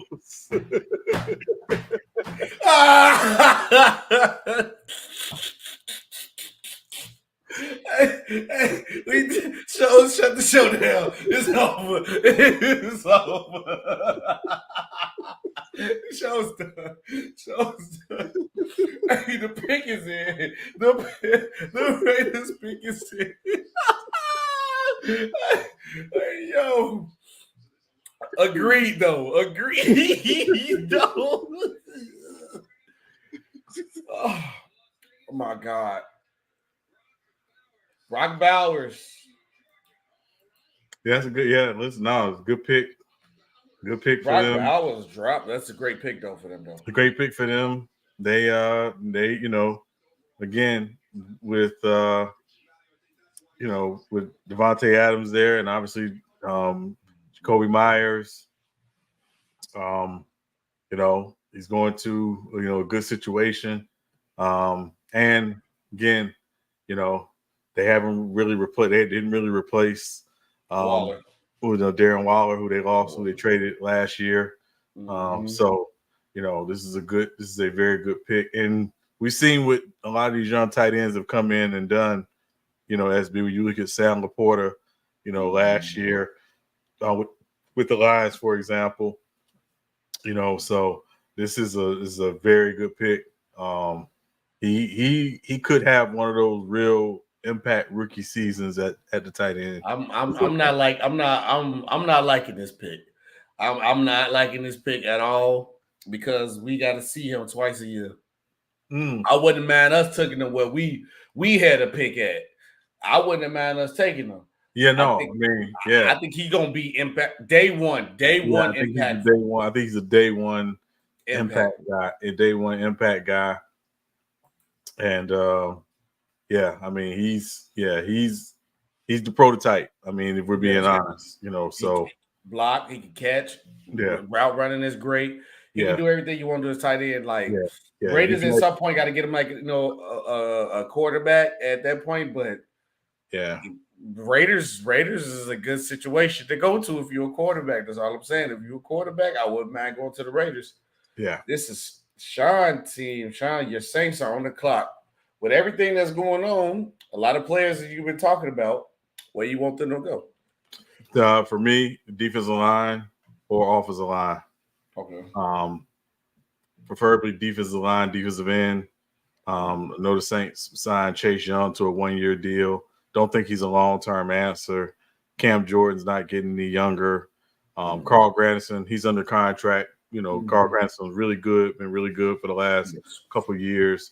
But for me, it would be, obviously, either Dallas Turner or Jared Verse from Florida State. Preferably, I prefer Jared Verse from Florida State.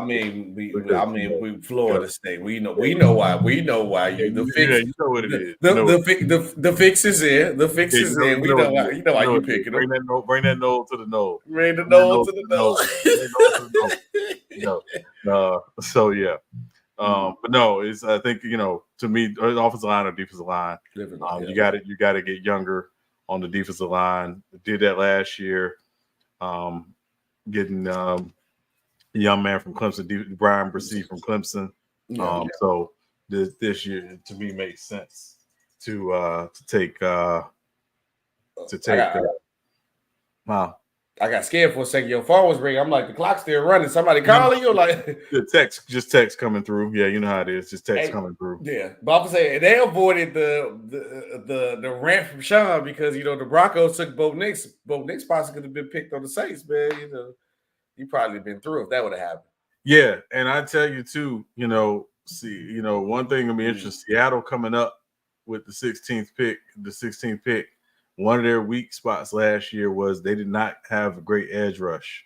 And so, I think whoever the Saints don't take here, because again, I do think Saints go defensive line. Potential more than likely. Offensive line second, but defensive line, defensive end. I think the Seahawks will get a really good edge rusher at 16. Is this been like the first draft ever where the first 13 picks has been all offense? I don't remember seeing no draft. It's been a long time. It has been a very long time. You usually always saw, at least one, whether it was a defensive lineman or a corner, go at least top 10. So the fact that no defensive players have been taken so far, is very, very surprising. I think we get a defensive player here at this point. Yeah. I could guarantee it's never been a draft where the first 15 picks have been all offensive players. I highly doubt it. Yeah, and also too, it's, and again, I think it's just it's telling where is the lead. Everybody wants offense. Everybody wants more offense. But at the end of the day, you look at the team that won the Super Bowl. The team that won the Super Bowl had a top 10 defense. Yes, sir. Got to have a defense. So we can go all offense all we want, but you can't get to stop it. Don't matter. It can't get to stop it. Don't matter. Stop it at all. So yeah, salute, brother. Salute, brother. And then you ain't gonna be able to shoot out with every quarterback. I'm sorry, you ain't. Yeah, a lot of people ain't. 8 times out of 10, I'm taking Patrick Mahomes in the shootout. Yeah. 8 times out of 10. Joe Burrow, probably 7 times out of 10. Aaron Rodgers, probably 7 times out of 10, I'm taking Aaron Rodgers in the shootout. You know what? I go Justin Herbert. I probably take 7 to 6, depending on who the coach is. We got a good coach now, so I'm gonna take 7. So it goes like that. And those are some of the top quarterbacks. Jalen Hurts, I probably take Jalen Hurts 7 times out of 10 in the shootout. Right. So no. I think we need to get back on defense because defense win championships at the end of the day. Yeah, you can score all the points on the world, but you can't stop nobody. It don't matter. It don't matter. So yeah. Oh, is the pick in yet? I know the clock started running down. Yeah, the clock's still running, but yeah, well, the pick is in. The pick is in. Yes, sir. I'll show you see what they were saying. The pick is in. The pick is in. All right, Sean. Who you hoping to hear? I'm hoping to hear Jared Verse, but I think it's gonna be Dallas Turner. Who you not hoping to hear? I won't do that. I won't do that. Yeah. I mean, it got to be defense, though. I don't see y'all. If y'all go offensive line, obviously, but yeah, I don't see no position. Yeah, I thought if Bowers was on the board, that Bowers would be potentially pick the choice, but obviously he just went pick before. So after the Bears pick, I knew he wasn't going to take that long for him to get drafted. Right. I thought the Bears possibly could have did it again. Chargers. I was hoping the Chargers would have took Minnesota, let Minnesota trade it up but they got JJ at the pick they wanted them at. So I would have traded for the 10th or 23rd if I was a Charger because you probably got but you got Joe Alt, so I'm not complaining at all. Yeah, listen, it's a good pick, and I know we're gonna do some Lee don't get blocked. We're gonna what'll he say? Leonard. Yeah. No, I mean, listen, we're gonna do some draft grades later. If I were giving the Chargers a draft grade, I would give them an A for that pick. Yeah, it's A pick. It's an A pick. So, if we had to go through, and I'm gonna wait after this pick go in, who got the worst pick so far and the best pick? Lee, you so crazy, bro. You crazy, dog. The worst pick easily is Denver. I mean, yeah. I called it. I said I told you. It's such a different Broncos thing to do that. I told you that. Yeah. The next one, I probably best pick. I mean, you could go Caleb Williams. Maybe I'll wait the pick in. We can talk about after the pick go in. Yeah. 14.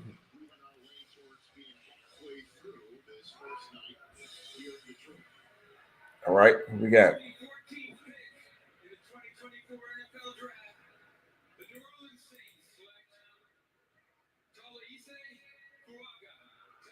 Tackle. Yeah. Tackle. What's your Fuaga? Talise Fuaga. Yeah. How you feel about this pick at tackle? Well, I mean, 2 things. One, there's some concerns about Ryan Ramczyk long term, whether or not he'll be able to play long term, and so that that the pick makes sense. But also Trevor Penning, who they traded up to get 2 years ago in the draft, has not been very good. So either, they have to have him change positions, move from left tackle either inside. I've heard them even moving him to the right side if Ramczyk can't play. This pick says, they needed to fortify that position for those two reasons. Again, Now he got a big boy though. I'm looking at highlights now. No, he a beast. Yeah, he's a big boy, but again, I wasn't expecting a sexy pick here, but to me, with Jared Verse, with Dallas Turner on the board, you got to get ready for the days when Cam Jordan is no longer in a Saints uniform. Yeah. And again, Chase Young is not, under contract for 1 year. So yeah, to me, that would have been where I would have hoped, but but it's a good pick though. So once again, Sean, we open up the possibility of a Pandora's box of this might be the defensive player got to get picked now. We might go the first 15 picks, all offense is crazy. Well, I mean, again, for the Colts, I mean, their thing is, again, you got Anthony Richardson coming back from, a season in the shoulder surgery. You gotta protect him. He got to protect himself. And again, part of him, you protecting him is him protecting himself, because I agree with you. Do you go O-line here if you're the Colts? Potentially, they did lock up Michael Pittman. Yes, they did. So clearly that helps them quite a bit. The fact that they were able to do that. I know they were one of the teams that were definitely probably hoping for Brock Bowers to slip as well. Yeah, that would have been nice for them. So yeah. But like I said, I think we'll see. I'm gonna say.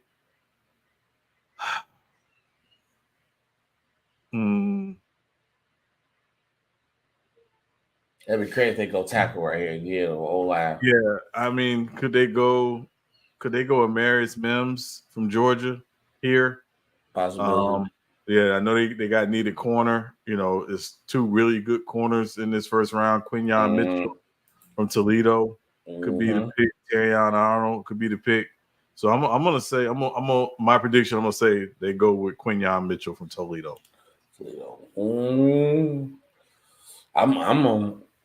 I don't know, because I can't believe this though, because this is a different conversation to have, and I want them to actually pick an offensive player, because that'll be a subject for tomorrow to talk about. Like, is the league turned that much with the first 15 picks? And then I'm gonna do my research and look at these couple of I'll probably do the last 20 years maybe to see if it hasn't been all offensive players picked in the first 15 picks. That's crazy to me. Yeah. Looking back at so let's see. No, they're still on the clock though. They're still on the clock. I really want to see how this goes though. But I think it's I think it's Quinyon Mitchell here. Yeah, I'm gonna say Quinyon Mitchell's the pick from Toledo. Yeah. Okay. And I think he's one of those, and not comparing him to Sauce or anything like that. Right. But he's one of those day one impact corners. Impact guys. Yeah. I could see that too. But Sean, while we still got time, I thought they said, okay, we said obviously Bo Nix is the worst pick so far. Yes. Who honestly is the best pick in the draft so far? If you had to the best pick in the draft to me is the best player in the draft, Marvin Harrison Jr. Marvin Harrison Jr. Arizona at 4. You think he's better than Caleb Williams? Well, I'm saying it just, and again, I don't like comparing because it's two different positions. But talent wise, yeah, no, I think I think Marvin Harrison Jr. in a lot of years would have been the first pick of the draft easily. Oh yeah, for sure. It took a substantial quarterback to be picked. Right. Said, thank you, Sean. No, I agree though. Talent wise, Marvin Harrison Jr. is different, bro. He is different. He's a different breed. I tell you, this was gonna be interesting about Marvin Harrison Jr. And listen to the real talk while we got you. You know, we got fantasy football coming up, fantasy football league coming up this season. You know, it's gonna be a lot of people fighting to get Marvin Harrison Jr. in fantasy on their fantasy teams because that's how much. Yeah, he's gonna be impactful. He is like that. It's just he is like that. So pick is in for the Colts too. Yeah. And then after this, we're gonna probably talk about like our sleeper picks too. Who we guys are sleeper, but I'll probably go either Marvin Harrison Jr. obviously because he's the best player draft, for Caleb Williams because best quarterback available and in the best situation for sure. But Bo Nix is by far, we don't debate on, is the worst pick for sure. I'm gonna tell you this. Well, I like Caleb Williams and I like what the Bears have done. I think the quarterback so far who's gone to the best situation is Michael Penix. Yeah, because he's not gonna get rushed. He can learn, and he got weapons. He got Bijan Robinson, Cal Pitts, Drake London. He got weapons all galore, and he got actually sit a year. And it's not nobody's rushing him to be great at all. And he can learn behind Kirk Cousins. Right. If one thing he can learn, Kirk Cousins can teach you how to get that money. Okay. For the 15th pick. Yeah, come on. Maybe like a good predictor. I said Quinyon Mitchell, so come on. Okay, let's go.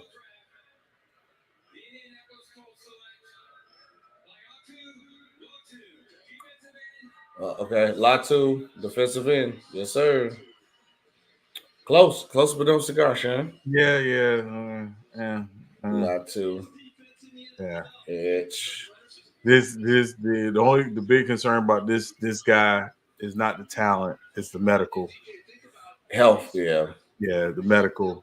I seen a couple of stuff about him. Seen like a couple of films of him putting in work. I was like, oh, okay, yeah.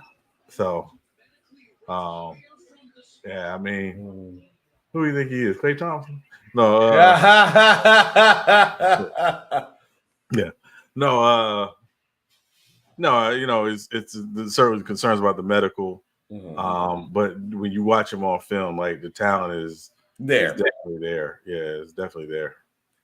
What was the medical concern with him? Because I see something about him saying he had to medically retire. That's what one of the guys says. So what was the injury?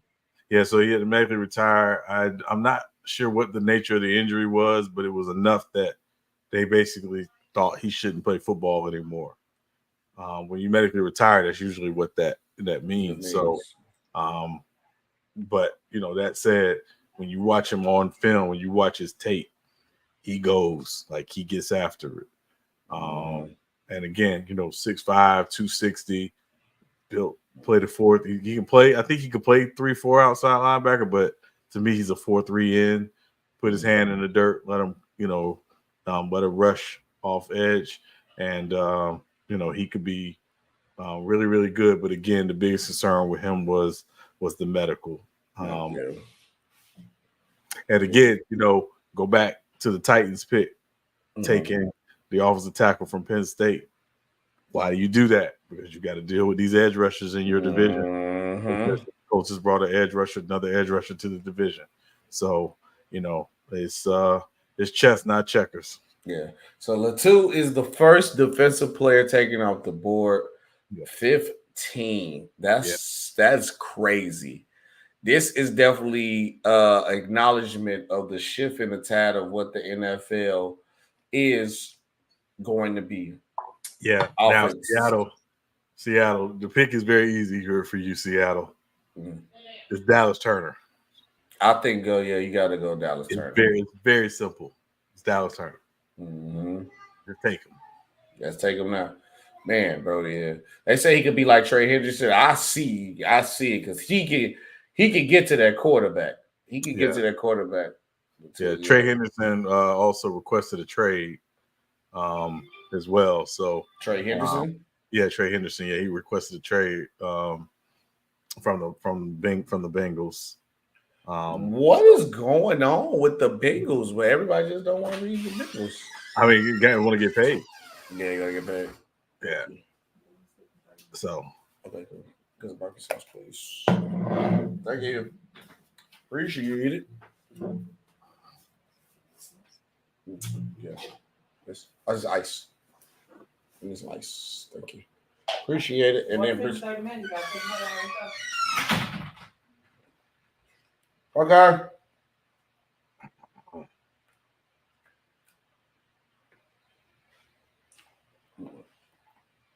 Sorry, dinner was cooked. I'm like, hold on, wait a minute. No, man, brother got to eat. Brother got to eat. Yes, sir. Yeah, so we're about after this pick. We're halfway through the draft, first round of the draft. Good draft. Good draft so far. Except for the Broncos. But Except for the Broncos. Yeah, good draft so far. No. It's a good draft for me. A good draft for you, yeah. But for the Broncos and for Broncos fans, I'd be pissed. No, I love it. Celebrate, Broncos fans. Let's celebrate. Yeah, Tiffany said the Bengals are about to be trashed in our division. Listen, I think it's gonna be them in Pittsburgh fighting for last, but I'm gonna give Pittsburgh the edge. Yeah, I'm gonna give Pittsburgh the edge too, but no, over the Bengals. Yeah, I think the Bengals going for one last hurrah. So yeah. Taj asked in the chat, so what quarterback y'all think would be good for the Giants to pick next season? I would love for it to be Sanders, but I don't know. Shador is like the top guy that everybody talk about right now, but we gotta wait and see. But the question is, would Shador want to go to the Giants? Yeah. Prime talking. Yeah, I mean the way Prime is talking, Shador won't see the Giants. Shador gonna be a Cowboy before he be a Giant, according to Dion. According to Dion, Yeah. Cowboys will love that. Yeah. And it's not because of, hey, we're gonna be successful and win. Shador's just gonna get them more money. Yeah, that's what it is. But the Cowboys gonna be bad enough to get Shador because I don't think how the quarterback just got took in this draft. I mean, and both Nick just got picked at 12. I'll tell you this much, SB. And just to remind people, when the Chiefs got Patrick Mahomes, they traded from 27 to 10 to get Patrick Mahomes. Mm-hmm. So it's not, are you bad enough to get a quarterback? Are you willing to give up what it takes to move up? Get the quarterback. Yep. Get the quarterback. And it's not always easy, but if you're willing to do it, then certainly you do it. And so I think so because, but I also think first of all, I'm gonna say this before everybody be like, Dion not coaching the NFL, but I also think the coach they got now is gonna be gone, and the quarterback they got is gonna be gone. So you're gonna bring Shador into a situation where he can probably have a say-so, not necessarily a say-so, but pick a coach to his play style. Yeah. That's what I think will happen. Yeah, and I'll tell you this, I did see a rumor earlier, and obviously with a lot of this stuff, particularly the week of the draft, there's so many rumors floating around because teams are putting out information just because they're trying to get teams to panic to move up and blah, blah, blah, or they're trying to get somebody to drop to them. The rumor was that I saw earlier was that the Giants really, really love Michael Penix and that it was a chance they could take him at 6. And they didn't. And they didn't. So, I have my thoughts about that, but I will say, obviously the Giants, this is, I don't know if Brian Daboll will be back after next season because the first season was really good. The last year was a disaster for many reasons. And I don't think he and Joe Shane should be buying new houses in the New Jersey area. Honestly, just because, I think they are both very much on the clock. Yeah. And it's New York. That's just the nature of the beast. They understand that. That said, which is I don't think that's fair because it's when he just had a good year a year ago, everybody was saying, "Yeah, this is our guy. We're our guy." Yeah, I think they got your guy. You can't keep changing coaches. If you want a true foundation, you gotta. I say stick with him. Listen, SB, I tell people if you want fair, drive to the nearest fairgrounds, jump on a Ferris wheel, get you some cotton candy, a candy apple, an elephant ear, and have a good day. Right. So that's true though. What you're saying is true, but look at the team that just made the NFC Championship game, the Detroit Lions. They was asked when the Lions was losing if they was asking to fire the guy. They said no. We're gonna stick with him because we need to have one coach. We're gonna give him time to build the foundation. Well, yeah, stick with that. Yeah, but I mean, I think the thing is that they stuck with it because they saw the progress. Mm-hmm. When you come out hot, as the Giants did that year under Brian Daboll, and again, we could talk about the different reasons why they came out hot and they were able to make the playoffs and win a playoff game. You know, I think ultimately what it comes down to is they're going to look at the most recent success, and also let's not forget who's out here on the market looking for a job. Bill, you know, Double B. So that part of it factors in as well. That's true. That's true. I'm not going to deny that. Yeah. But I feel like in certain situations, you need to stick. For me, I feel like you should stick with the foundation, let it grow. Let's see what you guys can do. Because also what played a part in the Giants being good was scheduling. Because remember, that whole division made the playoffs. And they all had like one of the weakest schedules that year. Yes. So a lot of things played a part in that. Injuries too. So I think they should stick with the guy they got, if you ask me, and build a foundation. Yeah. And then like Darboll had a bad year.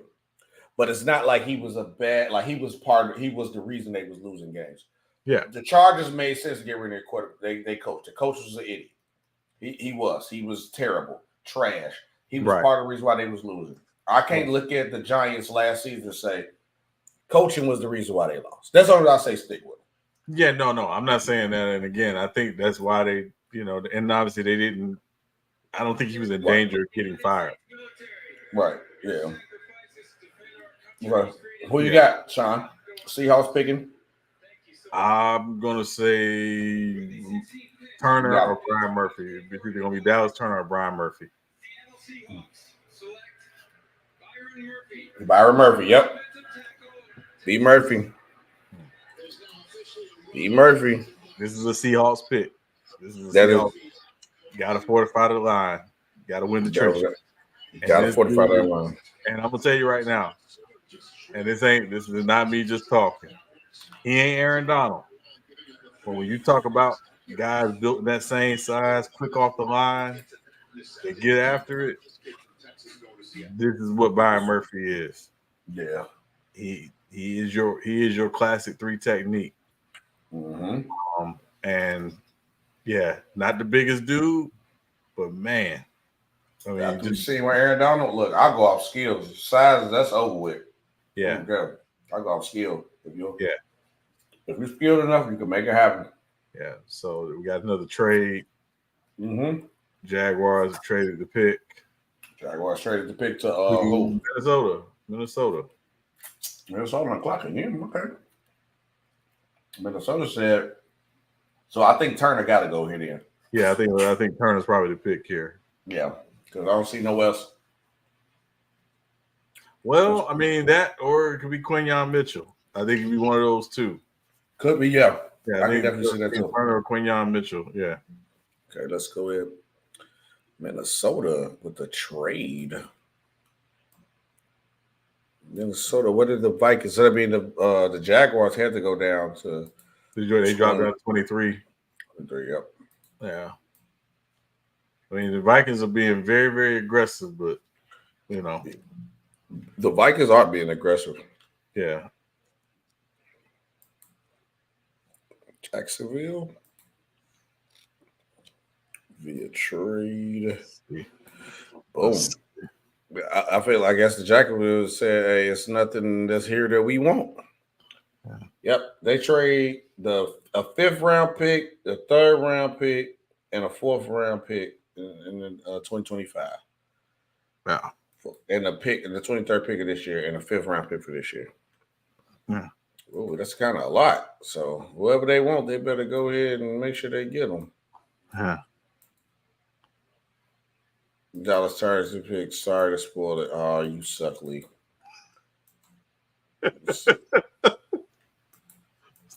Yep.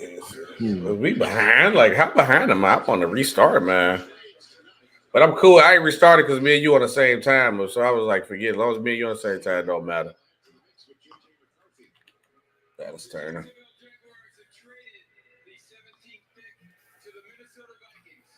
Mm-hmm. With the 17th pick in the 2024 NFL Draft, the Minnesota Vikings select Dallas Turner.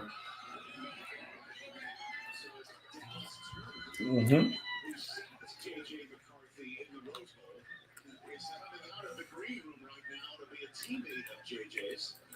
Mm-hmm.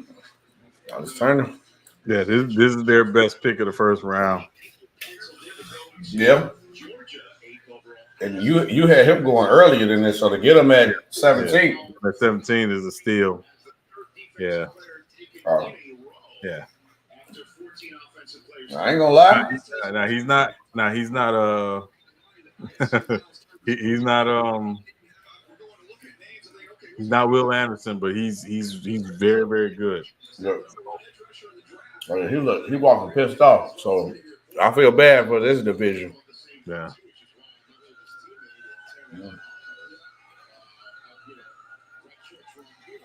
And one thing who he was coached by in college, he's gonna come in NFL ready. Like already. And so, he made it in a true Bama. I don't know about this new Bama program. We gonna wait and see. Yeah. We gonna wait and see, but he was in the true Bama program.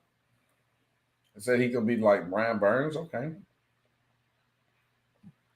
Being compared to Brian Burns is a good comparison. Mm-hmm. You stop.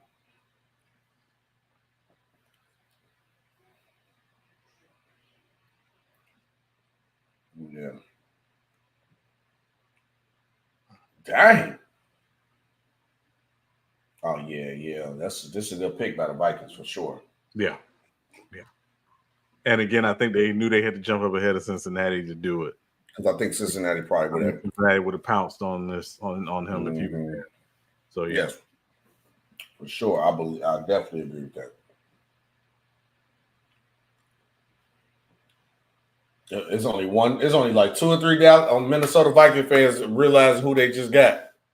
They ain't gonna understand until later, during the season. They be like, okay, no, he the real deal.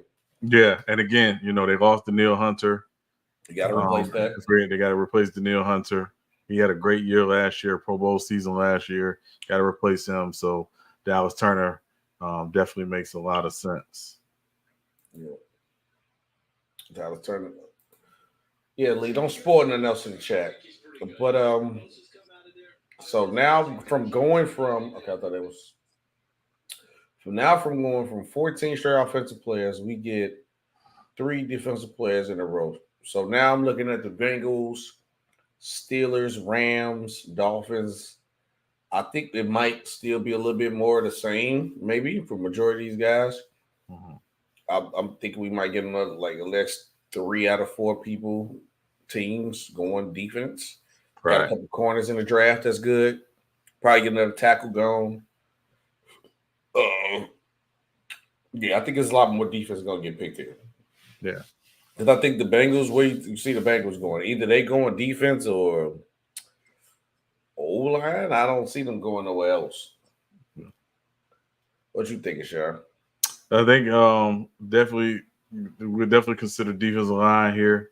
Corner, I think will definitely be another area for them as well. So, yeah, I think D-line or corner for them would probably be who would be the choice for me here. Also, not to browbeat the situation. Wouldn't shock me if they went receiver here as well. Just because, again, uncertainty about T. Higgins' future long term. That's true. And, I don't think they're going to have a hard time paying T. Higgins his market value, and you got to get ready to extend Jamar Chase. So, could they go receiver here? Possibly. I think would be interesting. Might be a little bit of a reach for them to go receiver this high. But again, if they like Brian Thomas from LSU, they like Xavier Worthy, it's a possibility too. If they like Mitchell from Texas, so again, it might be a little high, but if a wide receiver is taken, Higgins is gone for sure. Higgins is gone for sure. They might use Higgins as trade leverage for another pick. Yeah, I mean, you would think so. I mean, he's franchise tagged, and again, it's not even. And for me, if I'm trading Higgins, I want to get at least 2 picks out of that. Because again, I don't think he's long term. His long term future is there. Just given their reality. Their reality is, we just saw what Amon-Ra St. Brown got. We just saw what AJ Brown got. The market is getting reset pretty much every day for receivers. CeeDee Lamb is up for a deal as well. Justin Jefferson's up for a deal. So just looking at the market, I think it's just going to be very difficult for them to do both. If you're looking at like what's going on in the market, so I was just take the Bengals out. If looking at people in the draft, you probably trade a late first round pick that's here and another pick for Higgins. You got the Rams, Steelers, maybe Dolphins, Jaguars, Chiefs, Cardinals has got Marvin Harrison, but add T. Higgins next to that wouldn't be bad. If you was one of the teams that's available left, who would be the team that you believe would call say, hey, take this pick and like a third next year for Higgins? Who would it be? Carolina. The Panthers? The Carolina? Yeah. I don't think the Carolina got another pick, do they? They have a first round pick. Okay. This year, obviously, their pick went to Chicago. So, obviously, yeah. Number 1 pick. But, and again, I'm not giving up a first rounder next year for T. Higgins. But if I say, hey, we can give you, a third this year and a second next year, I think, that's a pretty – yeah, but again, you got to do that knowing you got to pay him. So you got to pay him. You got to pay him. You got to keep him.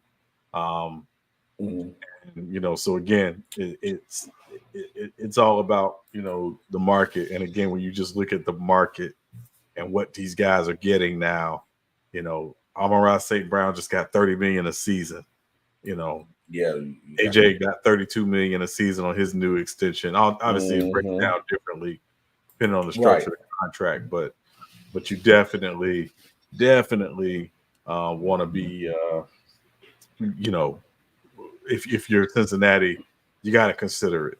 You got to consider it. No, 100%. I 100% agree. You have to consider it. So I will be looking into it at this point of this time of the draft. Am I stream freaks? Yes, it is. Come on now, stream load up. Okay, there you go. Okay. I would say, hold on now. Ooh. All right, let's see who we going with right here, man. Adding 2024 Sheldon Rankins, Trent Brown. Which was a down year for the Bengals, too, I should say. A down year for the Bengals. But I think that this year was a down year. Yeah, Burrow got hurt, obviously, and I thought their defense took a step back because they had some key losses. Yes. From last season, Jesse Bates, losing him to Atlanta really hurt to me. And listen, they got to make, they got to make it happen. They paid Joe Burrow, and now you got to figure out how do you fill out everything else around him, and you got to get ready to pay Jamar. I mean, that's just the reality. That's it. No, that's true. The Cincinnati Bengals select Amarius Mims, tackle, another tackle gone. Another tackle, yeah. I guess you do gotta protect Joe Burrow. Yeah. This is. Man, is it the league or is it the evaluation of the draft? Like, well, no, it's just the league. It's the league. It's the league, yeah. And again, they have Orlando Brown Jr. locked up at left tackle. You get the right tackle situation, locked up as well. I know they brought in Trent Brown, this offseason. I thought he might play right tackle for him, and he still might. But yeah, Mims is Mims is a good pick. Mims is a good pick. Yeah, and the interesting stat about him, he did not give up a sack in college. Oh, so this is look, that's what you want to hear if you're the Bengals fans. Yeah, that's what you want to hear. So we drop this plate off real quick. Yeah, there you fine. Well, down, sure. Right. And I got a pee.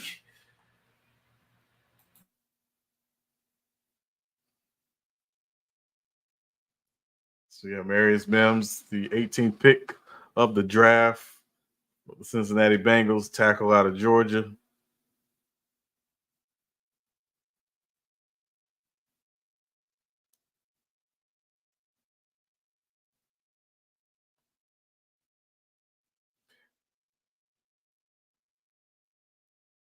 Yeah, y'all see a lot of where things are trending. See, what do I think of the Saints draft pick? Lee, the Saints draft pick is, pretty much what was expected, given the situation with Ryan Ramczyk, his medical situation, concerns about him long term. Also, when you look at the Trevor Penning pick from 2 years ago, hasn't really panned out so far. I'm not sure if he's a left tackle long term. He might have to slide inside potentially. So it's a solid pick by the Saints. But again, I would have preferred defensive end, just again to get ready for the days when Cam Jordan is no longer there, and obviously Chase Young only being on a 1-year deal. But yeah, I understood the pick. Tiff says we need a tackle and a wide receiver. Yeah, I would say so as well. I think it wouldn't shock me a wide receiver is y'all's pick, because there's going to be some guys down there later on the board who can be very good. And obviously y'all the Ravens just extended Bateman as well. You still got, Zay on a rookie deal. So, I think I agree with you that those will be the two places to go. But definitely, I would definitely be thinking receiver would definitely be a key choice for y'all as well.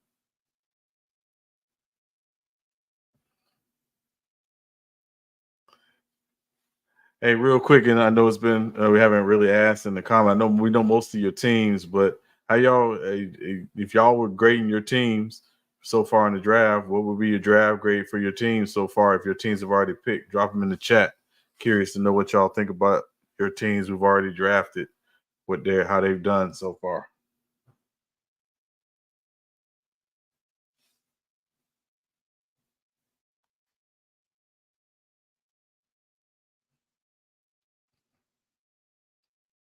So the Rams are on the clock. Their pick is in. Looks like they made their pick. They are, think the Rams could definitely go edge here as well. Cornerback, they could definitely go corner here.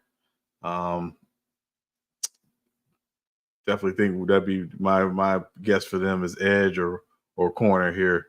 A lot of corners still on the board. No corners have been taken yet, so they could definitely go corner. If they go edge, they could go Chop Robinson from Penn State. Obviously, Jared Verse could be a choice for them as well.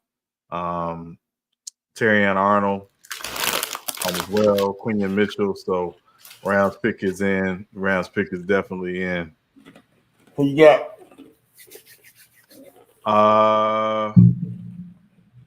So they need an edge and they need a corner. I'm gonna say they go Chop Robinson here. Chop Robinson from Penn State. Penn State. I think that I can see definitely them going corner here for sure. The defense, I think defense for sure too. Yeah. Pittsburgh, Miami. That's gonna be interesting picks too coming up next too. Yeah. 19 pick of them. Yeah, and these are all teams that lost, in the first round of the playoffs, the wild card weekend. So obviously teams that did well enough to make the playoffs, but were one and done. So. The pick is in. Rams.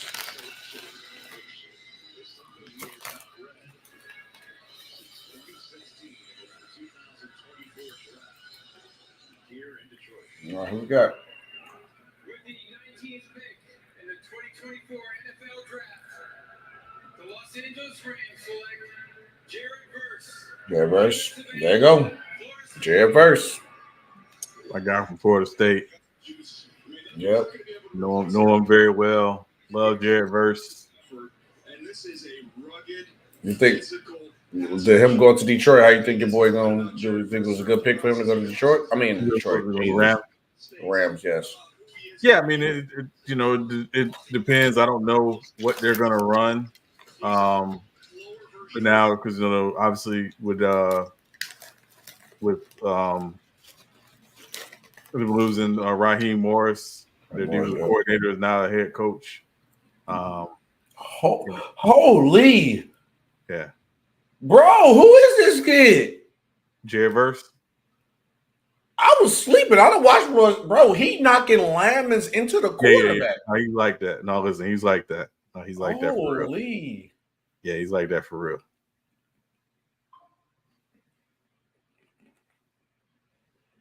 Did they just replace Aaron Donald that quick? I mean, I don't want to compare him to Aaron Donald because obviously he's an edge. Aaron Donald was more of an interior guy, but Aaron Donald was everything, low key. I'm not gonna lie. Aaron Donald was everything, though. He was a little bit different. Yeah, and I honestly thought Verse could slip to Philly. Because Philly would have taken him if he was on the board. I really believe that. But Philly don't need nothing else on that line. Well, no, I mean, we don't. Well, they traded away Hassan Reddick. So and they draft defensive and offensive linemen when they don't need them because they know eventually they'll need them. Yeah. So and they've had success with Josh Sweat, who also went to FSU as well. So, so yeah. I don't know if Verse would have probably went past the Steelers too, though. The Steelers probably would have took him. I think the Steelers could be looking receiver here. I really think they could be looking wide receiver here. They traded Deontay Johnson to Carolina. Obviously, Allen Robinson's gone. Still got 14. George, who's got to become more consistent as a number one guy. But I definitely think they could. Yeah. So they did Johnson dirty. I ain't gonna say that Johnson did himself dirty, but sending him Carolina is like the mass that they had sending Jared Goff to Detroit off that. Like you send him there to die, but yeah, he might do his thing though. Yeah. It's always been 50-50. Yeah, Jay Verse. That's a good pick by the Rams though. Use Ravens on this guy. This is your boy from your location. I'm gonna keep my eye on him a little bit more now. Yeah, listen, I watch my squad, but also watch anybody that went to Florida State wherever they go, unless they go to the Cowboys. Don't care. But no, I'm kidding. But no, but if you went to Florida State, I'm always rock with you and follow you wherever you go. So yeah, going to a good location, and I think he's gonna be a star. I think he's gonna be a star. He could be a 10-sack guy as a rookie. And it wouldn't shock me. After seeing what I just seen, I ain't gonna lie. I know everybody says college, but everybody is prospects and grown men at the college level when it comes to football. Knock another whole offensive lineman, knock a grown man to another grown man more than once on the occasion is crazy. I'm sorry. Yeah. To do it once is crazy. To drag, imagine offensive line is minimum from 260, 270 to 300 some plus pounds with strength and train to lift a whole offensive. Hey, man. Yeah, he's the real deal. No, he's definitely the real deal. He's a deal. Yeah, Lee said, watch the Eagles draft a receiver. I think the Eagles go corner, Lee. Yeah, I think they go corner.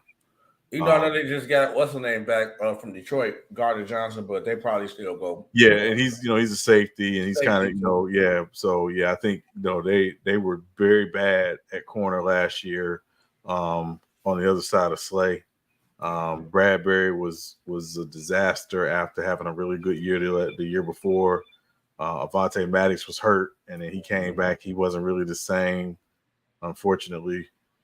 So I think the Eagles go corner. I think that's going to be the pick. Yep, and then to get probably because no corner has been taken yet, so to get the best corner in the draft at 22. Right. Yeah. And again, I think Miami could be in on corner as well. I mean, they lost. They didn't lost. They cut. Xavier Howard. Still have Jalen Ramsey, of course, but yeah, so they could be in a corner as well. I think they definitely, given the injury situation with Jalen Phillips, and they could be in on get an edge as well. They lost Christian Wilkins this offseason as well. I don't think the Dolphins taking no offense. The Dolphins not taking no offensive player. I would be shocked if they took an offensive player. I'd be shocked if they did. I think this is all defense for them. Yeah, it serves them no purpose to do that. Honestly, in my opinion. Yeah. The pick is in too by Pittsburgh. So Sean got them possibly going receiver. I don't know what Mike Tomlin is. It's always 50-50 with Mike Tomlin. You never really know the method to his madness sometimes because I can still see the Steelers going defense even though they do need a receiver because he possibly could feel like, hey, we could probably get that receiver later in the draft, which you still can because this is a very deep draft of wide receivers. Yeah, and the reality of it is the Steelers always draft receiver well, right? That's true. Where they get you in the first round, third round, sixth round, they draft receiver well. Yeah. Now, if you be a knucklehead, that's a different part of the story. But you go be talented though. They used to drafting the knucklehead receivers, but they be talented though. Antonio Brown, Juju, Johnson. We still trying to figure out on NFL young boy. We still trying to figure it out on him. But you got to fit that Steelers mold, man. Steelers gonna pick. Okay. Steelers selection. Cam Hayward. Yes, sir. Man, bro. What time flies, bro. Cam Hayward look old now, boy. Yeah, he looking old, man. He's walking old. I know he's getting up there, but man. He walking old, ain't he? Anthony Lewis said Steelers getting the defensive player. Steelers getting they better. Yeah, I don't know. They pretty set on the defensive side of the ball. I mean, they could, but it's Mike Tomlin we talking about. It's never enough defense. Come on now. Yeah, but again, you got to have somebody for Russell to throw the ball to outside of Pickens. And Pickens probably would be happy about that if he only person get the ball. I'm sure he would. Yeah. Let's go, Cam. First of all, I want to say thank you, Commissioner. And most importantly, I want to say thank you to the Peyton family, the NFL, and nationwide.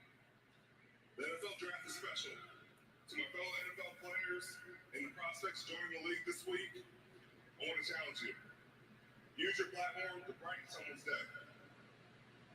The opportunity before you is a gift. And by coming here and being in this league, seize that moment. Be better in our communities, be better for our league. Well, that's how I mean. Hey, don't come to Pittsburgh to be a knucklehead like the last couple guys we had. That's what I'm in. Here we go. And with the 20th pick in the 2024 NFL Draft, the Pittsburgh Steelers select Troy Fautanu tackle. Yep, they went offense. Wow. Guard, yeah. Yeah, you gotta protect. You gotta protect your new quarterbacks that you got. So that's cool. It's a cool moment to see him take this in. He's going to love playing for the Pittsburgh Steelers, and his play style very much fits with the way the Pittsburgh Steelers love to play. Yeah, this is like David DeCastro for them all over again. He's gonna play guard. He's gonna play guard. He's gonna come in. He's gonna put in work. And he's gonna be one of the best Steelers offensive linemen. That's just what it is. So, also, you think they're gonna instantly throw him at guard, not tackle? Yeah, I think no, because his the size. He's not he's not. I don't think he's necessarily big enough to play tackle. I think he's gonna move inside the guard. Yeah, he blocked it though too. Yeah, he blocked, but he's on like 6'3", like 317. So yeah, I think he's more of a guard in today's NFL. Yeah. The Steelers, they gonna put him everywhere. Look at Mike Tomlin. Yeah, that man got on super jeans on, boy. That man, if he ain't no hood dude, I swear, dog. That's Tidewater all day. Tidewater VA all day. Yeah, man, bro. He definitely representing. Yeah. Yeah, it's from Bad News. Newport News. All them big big Samoan guys, all that tackle. I ain't gonna lie, they'll block for you too, brother. They'll block for you, bro. I think it's like the third one. I'm assuming Fatanu. I don't want to say his name wrong. Tua. The G's be hitting the G's and them F's be hitting a little bit hard in their name, but I'm looking definitely about like 5 all tackles. That's that from the Roman Reigns tree, or the Dwayne the Rock Johnson tree, man. So you guys say they salute the elders first and foremost. That's what they do. Salute the elders. I love the respect that they have for their family. The Dolphins pick are in now. The Dolphins pick is in already. So they mean Steelers didn't take what they wanted to take. I'm with you this time, Sean. I think we're gonna see our first corner taken off the board. Yeah, I think so too. You release Xavier Howard. You got to replace that side with Ramsey. Yeah. Or you got to replace that side to help Ramsey. I think the best play to go is go a young corner. Yeah. I'm going corner here. They better not pick nobody on offense. It's the Dolphins don't need nothing on offense. Nothing. They don't need nothing. Yeah. Nothing off. They got receivers. They got running back. Their line is pretty solid. They don't need nothing. It better be defense. So I'm thinking tackle. Yeah. I'm thinking it gotta be. I mean, it gotta be corner. You better not pick no tackle. Better not take no receiver, running back, nothing. El Toro. Yeah. SBA, while it's a commercial, I'm gonna run to the restroom real quick. Go ahead. That's why I had to get my break in too, man. Oh, go ahead. Do you think I hold it down? But great draft so far. Great draft. Salute everybody in the chat. Make sure you guys like. Make sure you guys share. Make sure you guys subscribe. Join the Real Take So Fake Debates movement. Obviously, see at the bottom at the ticker, Real Take So Fake Debates with SB and Sean Webb every Monday and Friday at 7 p.m. Great draft so far. Everything else nothing else has really came as a shocker besides the Michael Penix to Atlanta. I hope you're not shocked about the Bo Nix. I called it out before it happened. We knew that was going to happen. A lot of offensive players taken so far, and I'm looking at the defense. We got 1, 2, 3. We are 21 picks in. There's only 3 defensive players picked. That is crazy. All right, buddy. Yeah, we gonna go ahead and block Mr. Lee here. We gonna go ahead and block Mr. Lee, Mr. Leonard here. We go ahead and block you. Talking about my Ryan Leaf jersey. A Ryan Leaf jersey will never be worn by me. Never ever in life. Okay. Never ever in life. It won't happen. It won't happen. You won't see me. Well, hey Lee,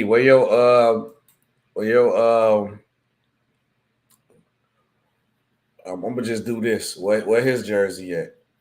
Where his jersey at? Where his jersey at? you gotta say today? What your Browns jersey is this playing right here? This is his favorite emote. Where that jersey at? Where that jersey at, Lee? Where your Brady Quinn jersey at? You know, we can talk about that. Exactly. What that jersey at? In Texas A&M.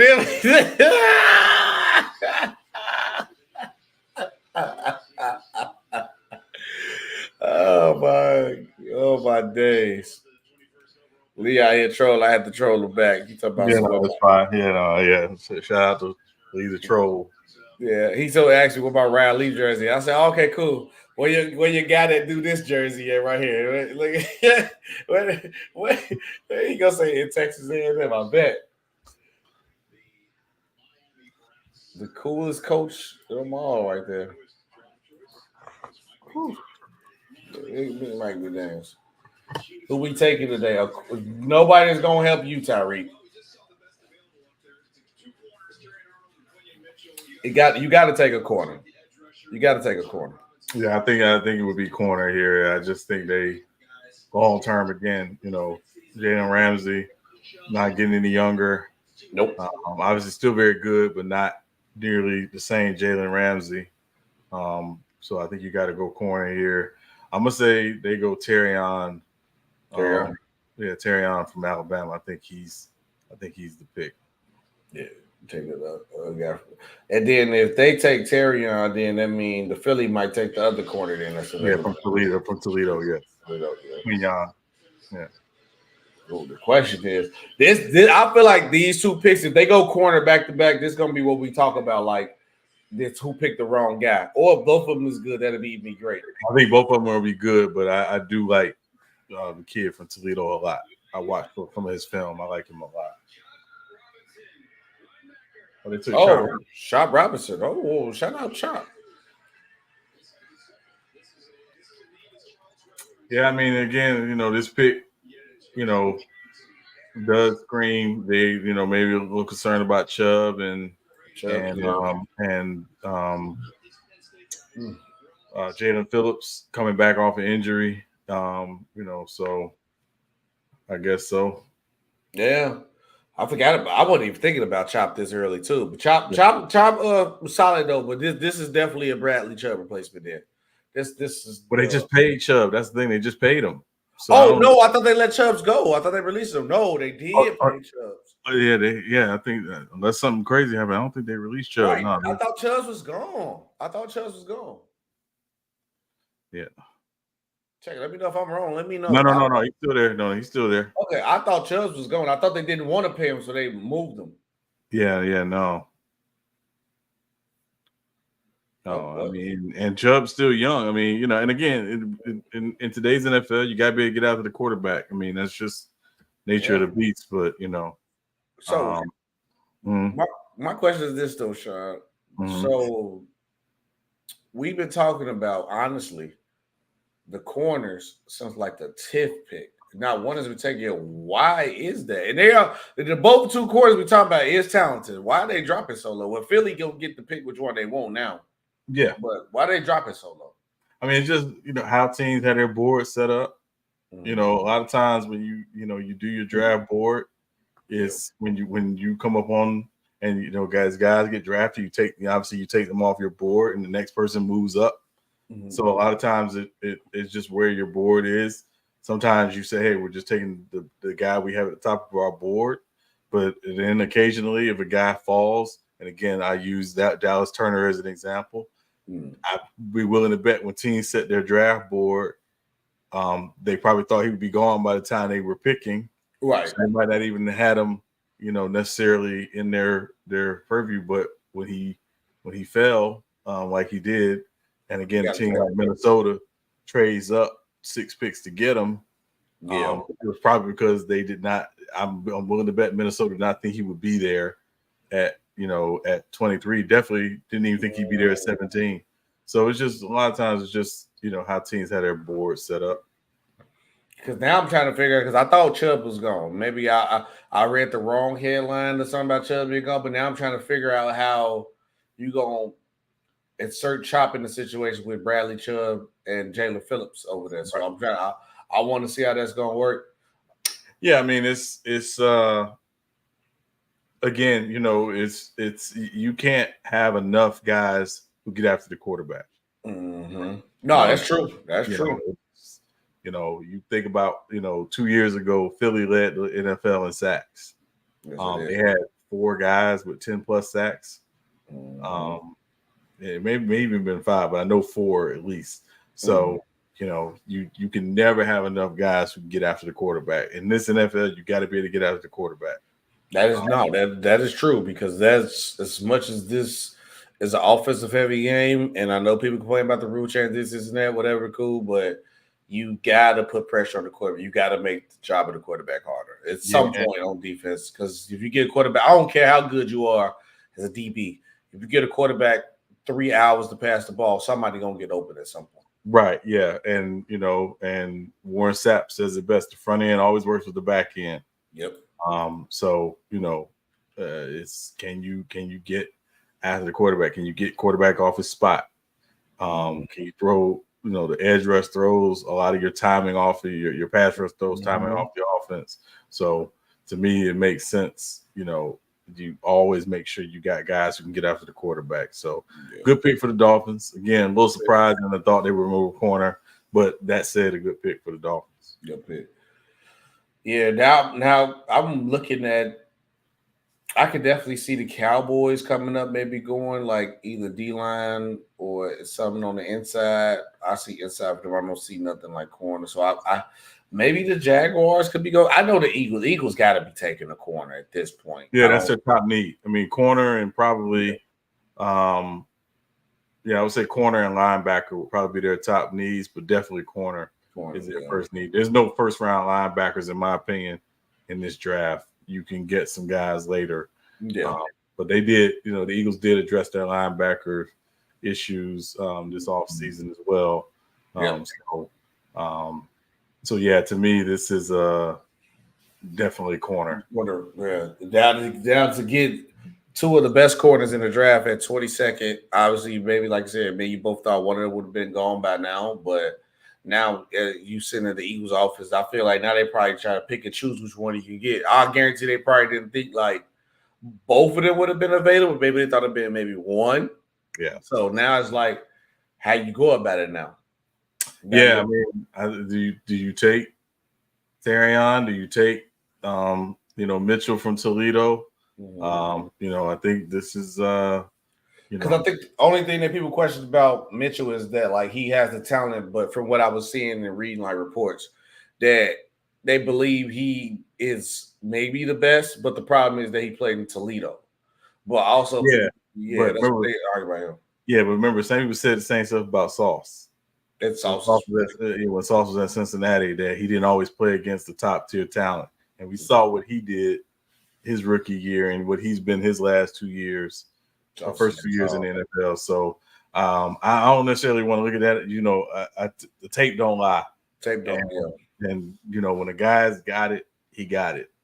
And to quote Chiefs Action Jackson, he just got it, man. He just got it. He just got it.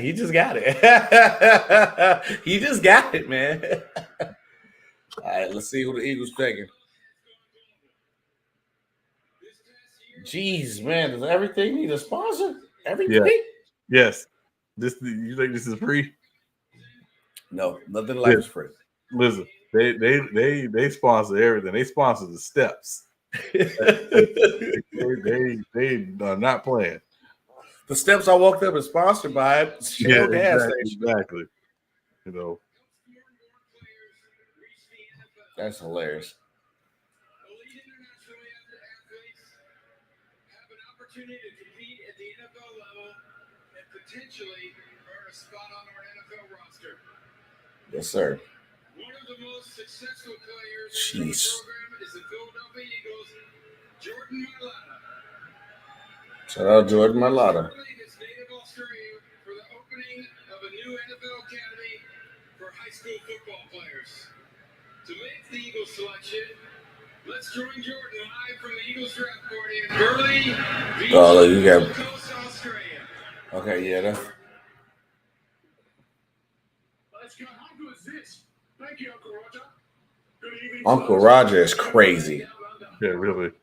It's crazy. In the 2024 NFL Draft, the Philadelphia Eagles select Quinyon Mitchell. Quinyon Mitchell.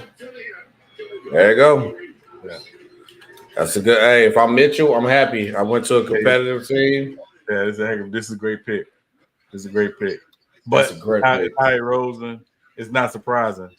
This is what he does. Yeah, he went for the talent. Yeah. He didn't care about what you said about. I mean, yeah, like you said with the Sauce situation. Yeah. Mm-hmm. Yeah. I like that. Yeah. And also, when I look at him, where is he going? You're going to Philly. You got who you got there? You got Big Play Slay. Big Play Slay. Get to work with one of the best in the game. Yeah. Mm-hmm. And again, when I watch this dude on tape, he's. Yeah, and I ain't gonna lie. I be noticing like how people look and walk. He looked pissed off, like I should have been picked earlier. And usually when dudes move like that, they come in and put in work like they feel like they got a chip on their shoulder. He ain't smiling or laughing or nothing. Ain't a game. First smile. That's the first smile because he came to because he see the crowd. Yeah. Oh yeah, but that's a good. I ain't gonna lie. Like at this point now, because you looking at like situational football, like you go to where you actually need it and everything else is filled in. I think the Eagles, this is a great situation where you would want to go to though. Yes. Yeah, get Mitchell this. Yeah, no, only FBS player, 122. What year was he? Junior? Senior? I'm not sure. Hold on, let me look. Yeah, because I was going to say he had 122 tackles in his career. Senior, he was a senior. Okay, that makes sense then. Okay. Also, he could come in well developed. No, yeah. So that's good. That's a good thing, though. That's a good thing. Yeah. Overall, again, but yeah. Got to say, Jaguars on the clock. I think the Jaguars go corner here as well. I think so too. But I'll say my outside pick is they go receiver, but I'm gonna say corner here. Because they did lose Calvin. They did lose Calvin. No, they did get Gabe Davis from Buffalo. They did sign Gabe Davis, so yeah. So who was their DBs? I'm trying to remember off the Jaguars. Who was their DBs? With Tyson Campbell. Okay. They got from Georgia a couple years ago. They're set at safety. They're set at safety. Yeah, safety's good. I'm thinking corners. So I think corner here. I think it's again more or less likely going to be corner from Alabama. You can see that happen, but and then that's another thing too. You get somebody from Bama, you getting somebody about that deal, of course. Yeah. Twitchy tough. J. Alexander. Terrion is from Alabama. Yeah. See what little tape highlight they got of him, because obviously that's the only problem that people think they had because he's at Toledo. Oh, good coverage. And that's one thing I do like about football too, though. No matter where you at, if you can play, they're gonna find you. Yeah, hopefully. Yeah, I mean, if they looking, they'll find you. I mean, you gotta go find the gym. You gotta go find the guys that people aren't paying attention to. And listen, sometimes it's not always about finding, the greatest player ever.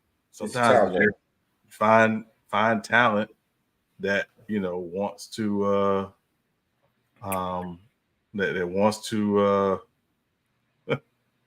that wants to come in and put in work and get better, because that's really what it's about. So the pick is in too for the Jaguars too. Historian, who would be the first player that come to your mind that kind of like started that, like, okay, the college name is not really necessarily about the player. It's the player, the talent. Like, hey, I don't care that he's at this small school here. He got it. it ain't about the competition. Who would be the first player to come in your mind that kind of started that? If you, I know you like the historian of the channel, obviously. If you could think on top of the head, if you had to pick one, maybe. I mean, going back, definitely Deacon Jones. Joe Green kind of fits that mold. I think what you're talking about as well. Okay. More current, like Larry Allen, who might be the best offensive guard ever. Came from a small school. Okay.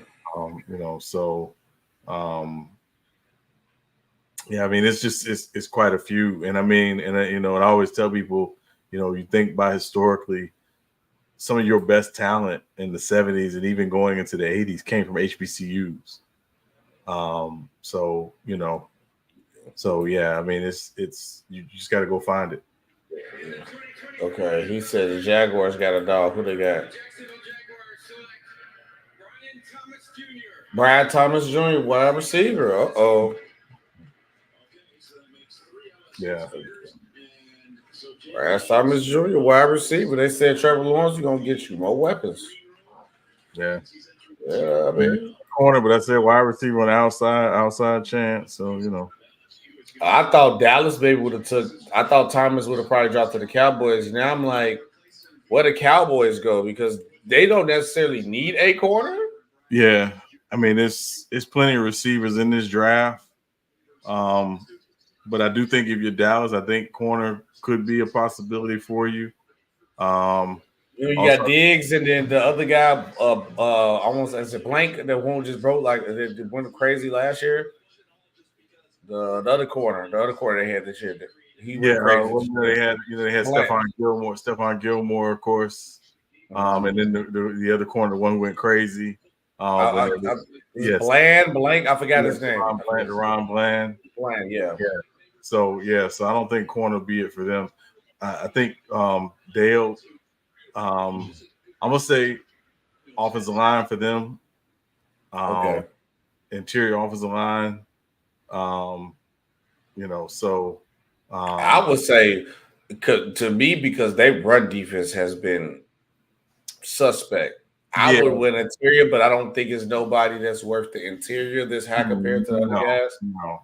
No. They could have hoped that the tackle from Texas fell to them, but he was never going to fall that far. They were going to fall that far. Because I think like if Jacksonville would have won a corner, I think Thomas would have went to the Cowboys. I think they probably just took him just to take him because he's one of the next best receivers available. And I think they were offense because I think only defensive they need mainly is they need somebody who can stuff the inside. They got to get somebody that can stop the run. They got to be somebody that can bring that muscle and that pressure to that defense because they got Lawrence and obviously Michael Parsons. They get to their quarterback, but Dallas can't stop the run. I'm sorry, they couldn't. They were suspect. It was certain days where maybe they did solid, but when it matters most. Or when they had to get a stop on the run, they could not stop the run. So they have to do better. Well, and I'm looking at this Jaguars pick. I mean, it's not a bad pick. It's not a bad. It just satisfies your question. No, it's a good pick. I mean, again, they're in a position where I don't think they're going to extend Trevor Lawrence this offseason.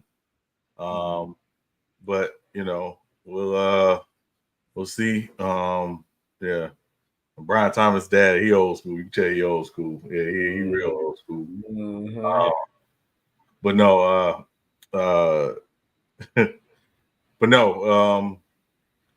so again, it's gonna come down to, they got some expensive, receivers on the team, Christian Kirk, obviously, and they paid Gabe Davis a pretty penny as well. So it's a good pick for their short and long term. So it makes sense. Yeah. We got the Dallas Cowboys on the clock. Yeah, I think it's gonna get crucial here too later. They said they're going all in. Cowboys said they're going all in. I don't know what that means. They said they're going all in.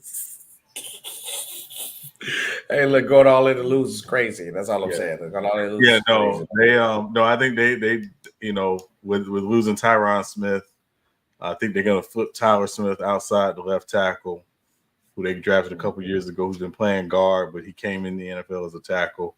So I think interior offensive line is definitely probably the choice here.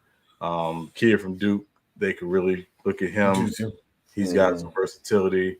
They could look at Guyton as well from Oklahoma, but I think he's more of a tackle at the next level. But I think it's definitely, to me, just picking here screens off the line to me for the yeah. Okay, it's a possibility.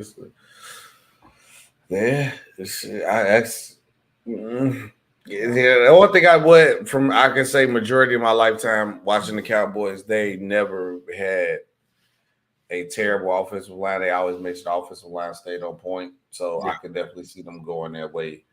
And man, seeing Bo Nix picked at 12 is still crazy.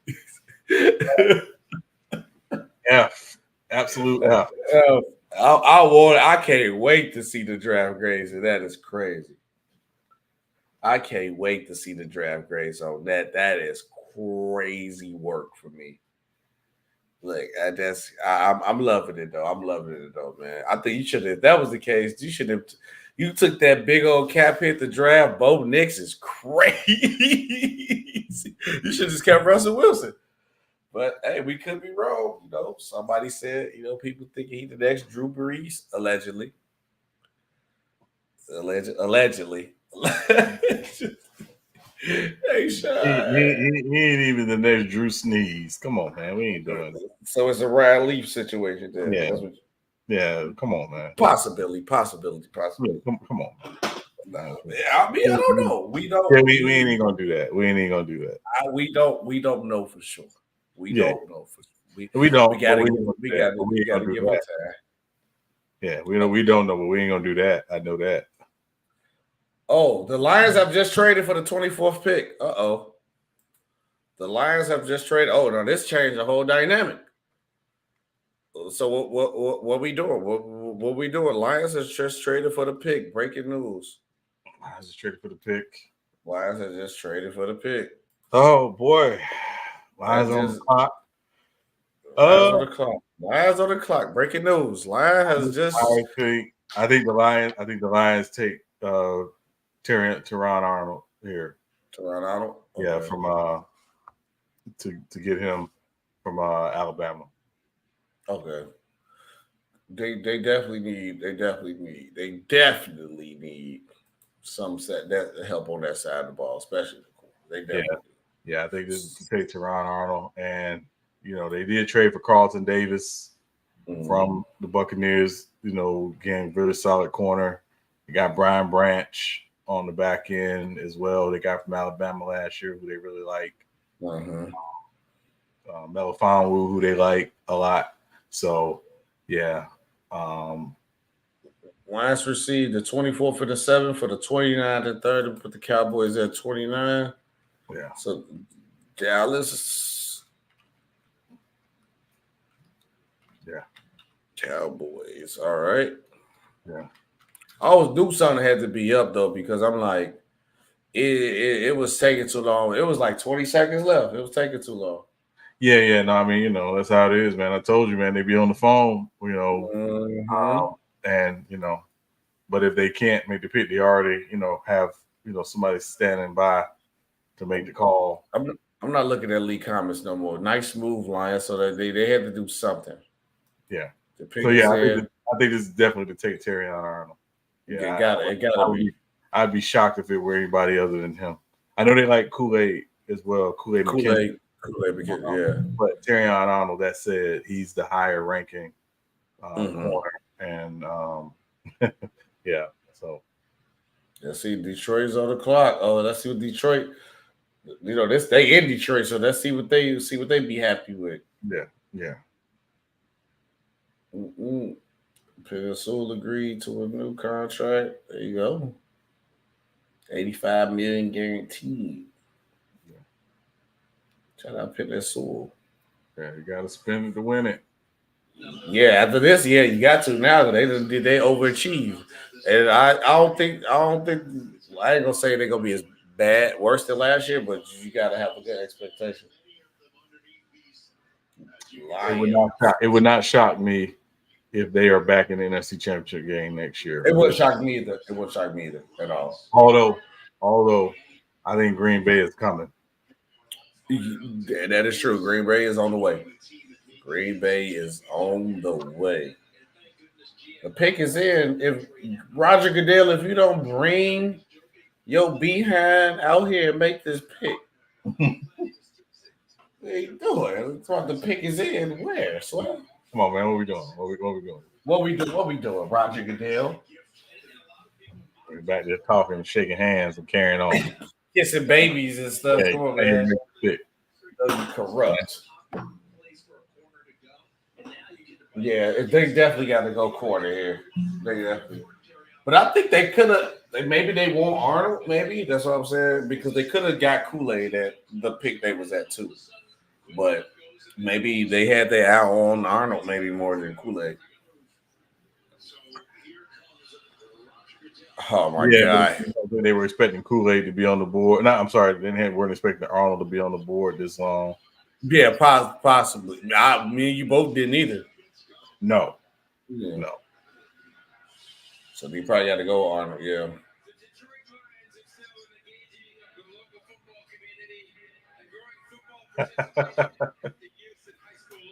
Oh, every pick sponsored by something, bro.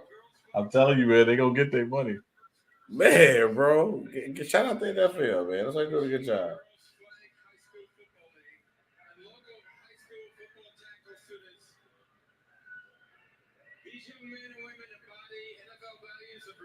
Oh, they got a women flag football league now for high school? That's crazy. Yeah. A lot of high schools have added women's flag.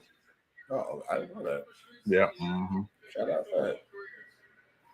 Now to make the selection, please welcome Ellie Bagley.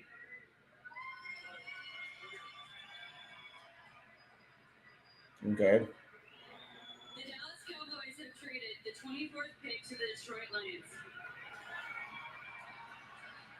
Okay, who we picking? With the 24th pick in the 2024 NFL Draft, the Detroit Lions select Terry and Arnold, yes, sir.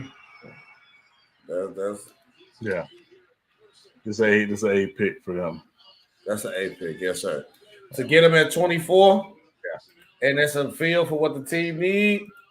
Terry and Arnold is a good pick. It's a good pick. It's a good pick. Good pick. It's an A for where you got them from, because it's an A for where you got them from. This obviously, if not the first best quarter, is projected to be the second best quarter. Yeah, to me, these were the top 2 corners in the draft, and I think they were interchangeable. You get one, you get the other, you good. And Lions are good. Yeah, he's like that. Mm-hmm. And he can feel the need that they needed, so you can't complain. And again, he can come in. You don't have to be the number 1 corner from day one. No, he does not. But come in ready to work. You got Aaron Glenn as your defensive coordinator, ready to take your game to the next level. And again, you went to Alabama. You get coached like a pro at Alabama. Under Nick Saban. So he gonna come in ready to go from day one. I had a question now though, because now I'm thinking about this. What do you do when you get drafted in the city that you're from? So he he just stay there now after this point? Like technically it's in Detroit. You ain't gotta go nowhere. He's good. You gotta you got to get in a town car or a Yukon and just drive to the facility. He already got his team facility. Like he got to fly nowhere. No way. Yeah, exactly. So you good. Yeah. So drive right down the street. He'll have his press conference first tomorrow. Yeah. Oh yeah, he already done. He might have his press conference tonight. Yeah, man, I'm happy to be a Lion, man. I've been here. I just flew in from the draft, but I've been here already. This is a good pick, though. I like this pick for Detroit. No, this is the A pick. This is A grade. Yeah, here. Actually, I would even give it an A plus. Especially for where they got him from. Yeah. Look, the Detroit fans leaving now. All right, we see what we want to see. We gone, y'all. All right, we out.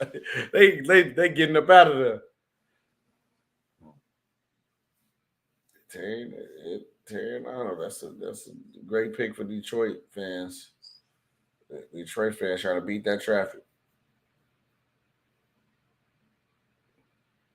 Who next? Green Bay Packers is next. Next.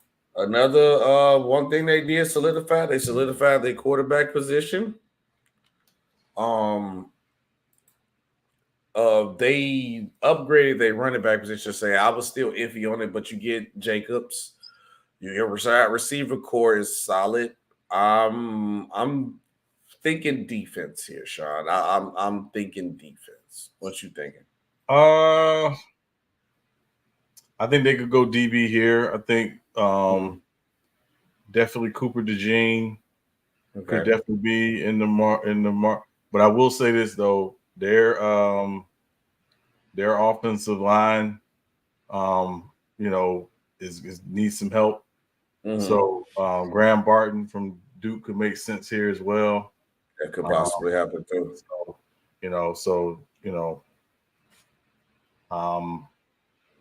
Yeah, I think they're pretty set with Jaden, with obviously Christian Watson, and with Romeo Dobbs at receiver. I think they're pretty set at receiver. They don't necessarily need receiver help. Like you said, Jacobs, haven't hit good. So yeah. Yeah. That's what I said. I'm looking at this as it makes more sense for the Packers to go defense. Yeah. So it makes more sense for me to see that. Arnold was happy. He was like, "I'm going to Detroit. Let's go." Like, I think Detroit is a good situation though right now. It ain't the same Detroit Lions team. So you got it ain't your daddy's lines. It ain't your daddy's lines. Yeah, no, they real. Yeah, and I know granddaddy's lines might hit a little bit different. It's very satisfied. Granddaddy's lines might hit a little bit, but your daddy's lines, they didn't hit the same. So yeah, no, I mean, so. So yeah, that's a big thing for him. He went to a great situation, and again, when you get picked around this time, usually it means you are going to a good situation. Yeah, and I'm looking at the rest of these picks. Only bad situation is maybe the Cardinals. Maybe. And that's iffy on that too, because you got Packers, Tampa Bay, the Cardinals, the Buffalo Bills, Cowboys, Ravens, or you can say Cowboys too. We could just be ill. 49ers and Chiefs. So I can tell you right now, the Chiefs probably taking a receiver for sure, because we don't know what's going on with Rice. Whatever the best receiver is. I don't think they took anything other than receiver. They could take corner, but I don't think that corner's high. They could take a corner, but I don't think corner's high. I think if if one of these guys, those top two guys, fell to them, they would definitely do it. They could look at Kool-Aid McKinstry as well, but I think again for me, this is definitely receiver first. Also offers a tackle. Or they could, because they did just lose Snead. Like you said, they did just lose Snead, so they could go Kool-Aid. They could go Kool-Aid. So. But also offers a tackle, because they don't have a left tackle right now. Yeah, all left tackle too. Yeah. So I think offers a tackle could definitely be from them three. Whoever the best available player in the position, that's where they're gonna go for sure. Yeah, but that said, it's some receivers left on the board right now. That would make a lot of sense for them. They still got a few picks to go, but if Xavier Worthy is still on the board when they pick, they might take him. They might take Xavier Worthy, so they might take him. All right, the pick is in. Green Bay Packers.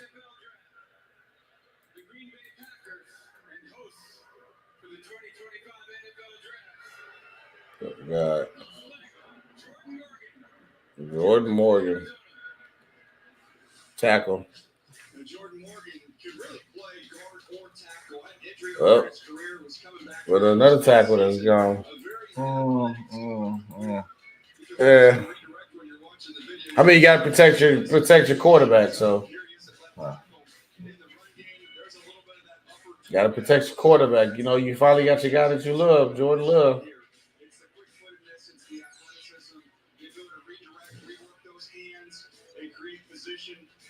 Yeah, and like I say, we did say, you know, listen, you know, they got some offensive line issues they needed to address. Yeah. Good. That's a good bit. Yeah, it's this. I think because you know around this time in the draft, you go for more for need than talent, I should say. Yeah. Because so this was definitely more of this is what we need. Yeah. This dude he didn't even have a draft video, so this is a good scout and you didn't even see him. Yeah, and you know, and David Bakhtiari, he's a free agent. You know, he hadn't been healthy the last couple of years. So yeah, you know, go ahead, Chargers, make that call, man. Go ahead, be in LA, man. That's y'all don't need him. Y'all don't need him. We look, man. We gonna buff that line up. We just got a young tackle. Yeah. Who need to figure things out. Yeah. You know, who else would better learn it? You know what I'm saying, Mr. Dave, man. Yeah. I mean, Terry, man, you can go. You know. I get it. Rashawn Slater can learn a little bit more. I get it. Man. We're not, man. Get it.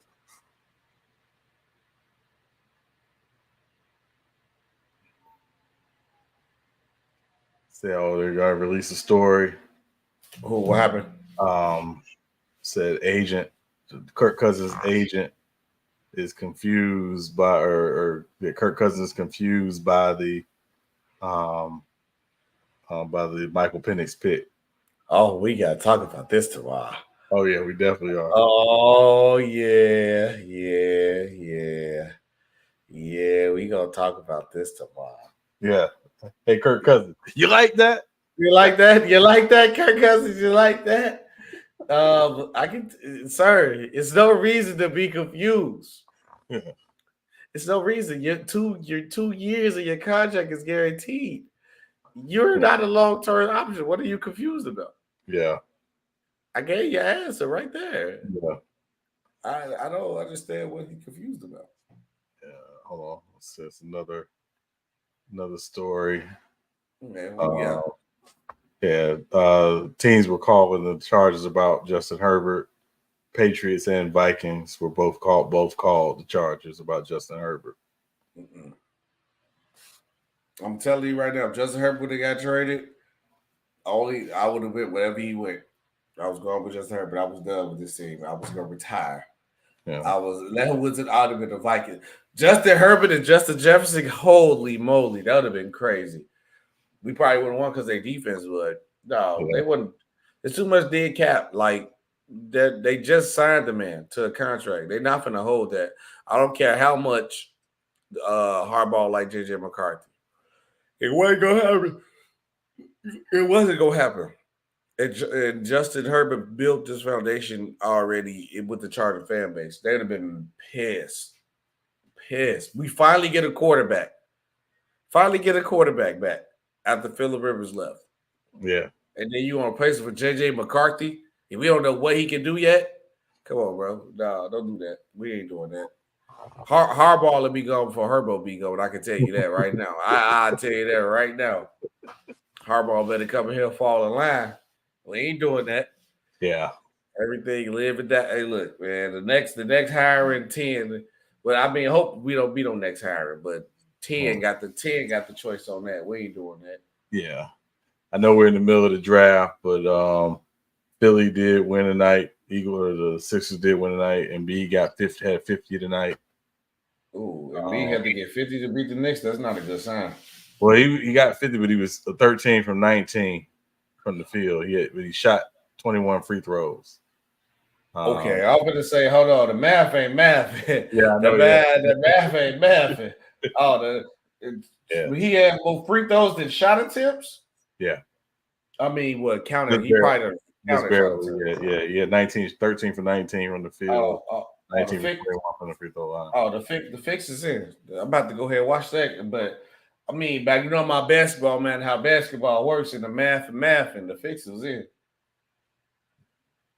Philly had to make a shout out to the Mavericks for actually, not the Mavericks, shout out to the Magics for actually doing their thing because they didn't look as good the first two games. They won 121-83. And the Lakers and Nuggets game on right now, too. Yeah. I did that in the second half, but no. Oh, yeah, they're going to lose. We ain't worried about that. Yeah. They going to lose. They ain't do. I just like I hope they get swept more than anything. So it'll be a reality check. Sometimes every team need that, though. Sometimes team need that. What up? Salute, Robbie. Robbie was supposed to say, what up? Yeah, no, it's been a good draft so far. Been a good draft. Good draft. Yeah, been a good draft, except if you're a Broncos fan. But if you hate the Broncos, it's been a great draft. But yeah. Robbie said, well, the boys just left Detroit. Also, he was actually there.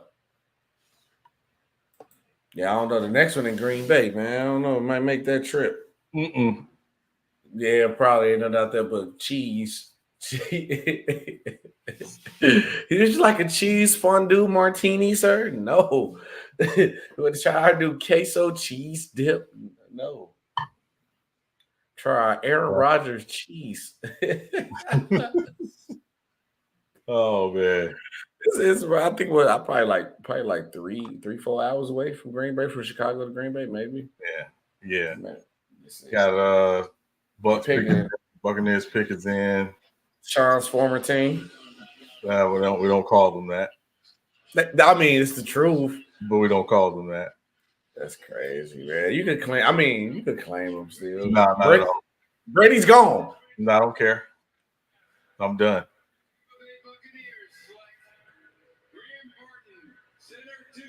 We'll grab Barton, the center from Duke. Yeah. You got to protect Big Baker, man. You got to protect Big Baker. Well, he's got versatility. He can play pretty much anywhere on the line. So they can move in the guard. He can play center. Solid pick for the Bucs. Yeah, that's crazy. This might have been a steal. Then if he can play anywhere on the line this late, but, I mean, he got that versatility, but more than anything, I think he's more of an interior lineman. But if you needed him to play outside, he could. Yeah, but I think he's more of an interior lineman. I don't trust. Oh, this man playing lacrosse. Yeah, I don't trust that helmet. He's got good feet. He can move. So. Yeah. I'm not denying that, but I don't trust that helmet. What school he from again, Sean? Oh yeah, no, he went to Fluke. Oh yeah, that's what I said. That's crazy called that Fluke though. That's crazy. That's what their football program is, Fluke. It's a fluke for sure. For sure, you're right on. Arizona already got their pick in, so they just took Marvin Harrison Jr. You got your offense. So what we going now? I think they could go defense here. Obviously, I think they were hoping to get one of those edge rushers. A lot of them drop. But, could they go?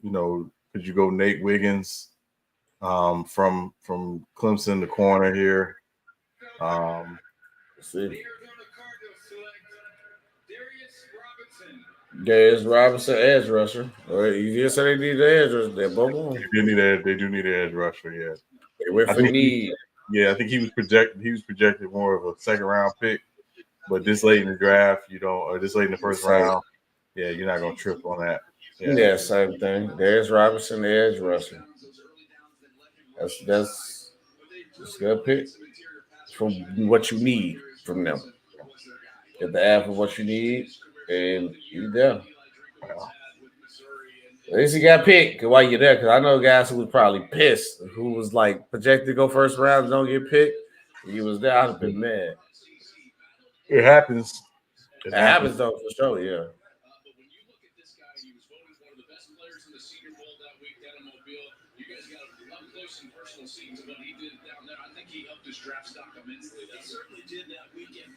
Yeah, he's an athlete. That I can tell you. Mm-hmm. Which way do you want to play him? I did not see him as that twitchy, exclusive edge. Tackles a good 43 tackles in 2023. Oh, wait. He went crazy in 2023. I'm surprised he didn't lead that year.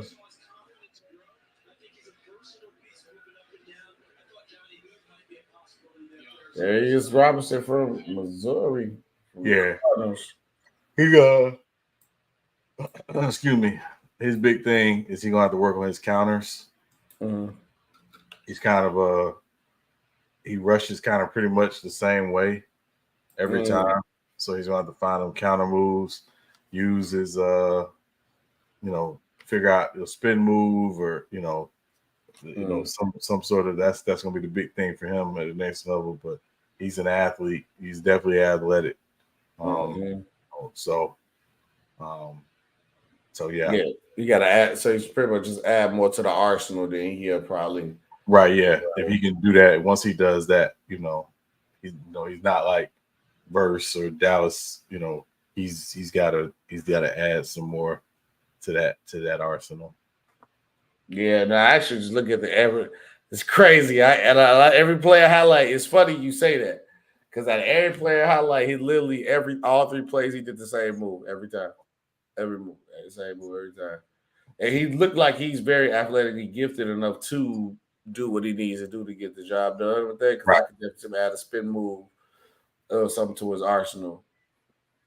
But no, he definitely like a freak athlete though. 6'5", 285. We had a 4.95 as a defensive player, so we can see it happen. Arizona, how you grading Arizona draft so far? Then they got Darius Robinson, Marvin Harrison, Kansas City Chiefs. The Bills actually gave Kansas City this pick. They just trade. My guess is Buffalo probably does have a couple guys on their board they think will be there at 32, and yeah, no, they pick up some additional draft compensation later. So, right. Yeah, I'm like, hold on, wait, Kansas City on the clock. What we doing, Kansas City?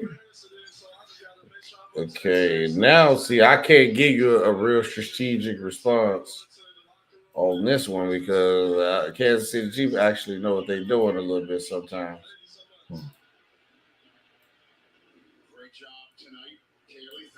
Okay. Kansas City Chiefs on the clock. Where are we going there then? That they had to trade up for? Did they think Dallas or Baltimore was going to trade it? Yeah, Xavier Worthy. Like Xavier Worthy going to be the pick for Kansas City. Gotta be. Who was going to take Worthy? Baltimore, maybe? Cowboys? Baltimore, potentially. I wouldn't have put it past San Fran as well. Either. So. Oh, wait. That's breaking news on the trade. The pick is in Kansas City. If I see Brock Purdy one more time on this commercial. Yeah, I refuse to watch any commercial with Brock Purdy. I'm sorry. He is in San Francisco, but yeah, sorry, not sorry. Yeah, sorry, it's crazy. Yeah, sorry, not sorry, it's crazy. Yeah, no, the ghost of Kaepernick is real. So it's there. It's there for sure. It's definitely there for sure. The ghost of Colin Kaepernick is there for sure. Oh, make sure I set my alarms because I have to definitely get right up in the morning. 7. Let's do.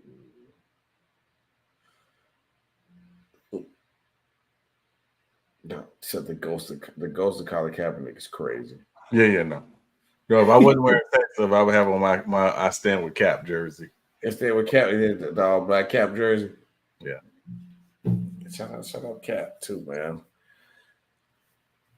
Still with Cap too, but I ain't gonna lie, that when he tried to return, it didn't look good though. The last go around didn't look as good. I think he sat too long. Yeah, you can't be out. It's hard to be out that long and they come back and think you gonna go crazy.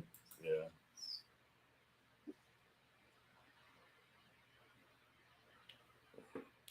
Lee, stop ruining the pitch, you bum. I'm not looking at my chat no more. Why am I so far behind? Like, am I that behind? Like, where's the live button on here? Well, no, it's probably. I think what it is might be like people leaking it online or on Twitter or whatever. So that's the other part. Yeah. So bunch of bums. Yeah. Lead the biggest one. The biggest bum. This is crazy.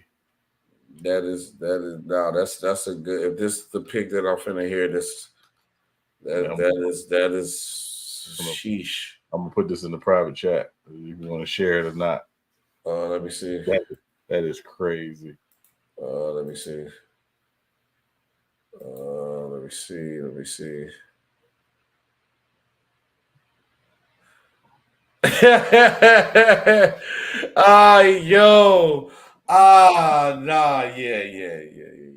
I'm gonna have to keep that there, but that's yeah. We can do that at the end of the show when we close it up. That is funny. That is funny. That is funny. Come on, man. Dang, man. He didn't get a. Can we get a day? Can we get a day? A day. Our man ain't even touched Atlanta soil yet, bro. Yeah. Like, come on, man. He didn't even get a Magic City lemon pepper wing yet, man. He ain't even been to a Hawks game yet, bro. Come on, man. He ain't even got his jersey number yet, man. Oh man, he can't go to the Hawks games now. They at the house, but yeah.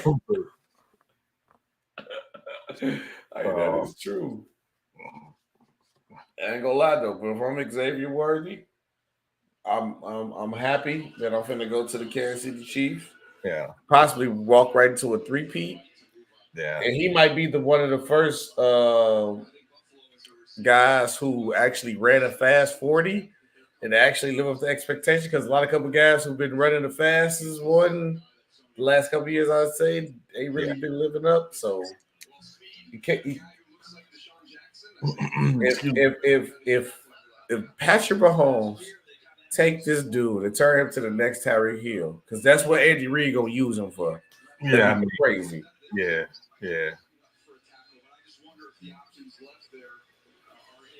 You talk about they not trading up for no tackle. They wide receiver just got in a car accident. Yeah, we know what it is. We not playing these games. Andy Reid, look, man, Sean, if he three-peat, I don't want to talk about it. But no, I'm kidding.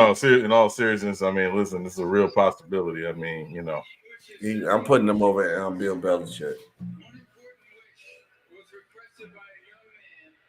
I ain't gonna go there. I mean, we can talk about the Bob, but I'm just. Can I be honest? I already have mobile Bill Belichick. I ain't even mad at you for it, because I think you was, but you just had to respect what Bill did. That's all it was. You had to respect what Bill did. But I mean, yeah, but the problem is the whole cheating. Allegedly. No, ain't no alleged. No, ain't no allegedly. He get caught. No, he got caught. That's why they lost draft picks, and he got fined $500,000. And no, they were just complaining. They don't know how they cheated. Man, that's another kind. Look, we gotta get to. Bill did that. Bill did that itch. Yeah, Bill did that. Yeah. Look, man, that's just as bad as the I can't even say it. I ain't gonna even say it. RIP to the man who just passed away, but it's just as bad as that. With the 28th pick in the 2024 NFL Draft, the back-to-back Super Bowl champions, Kansas City Chiefs, select Xavier Worthy. Xavier, that is a Kansas City Chief pick right there. It's a Chiefs pick. I don't.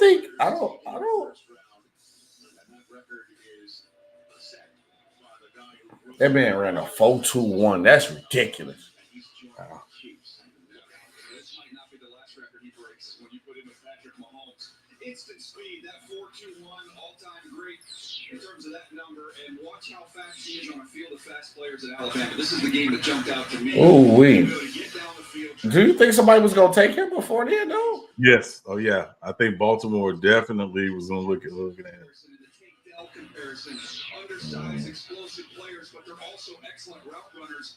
And Worthy has the toughness that shows up with the And also, I wouldn't have put it past the Cowboys either. But you know, yep, now they need that.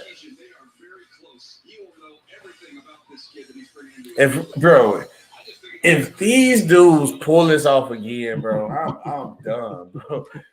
Bro, I swear, bro, if Patrick Mahomes is pulling it off again, I ain't gonna lie, he 3-peat. I'm putting Patrick Mahomes over Brady too.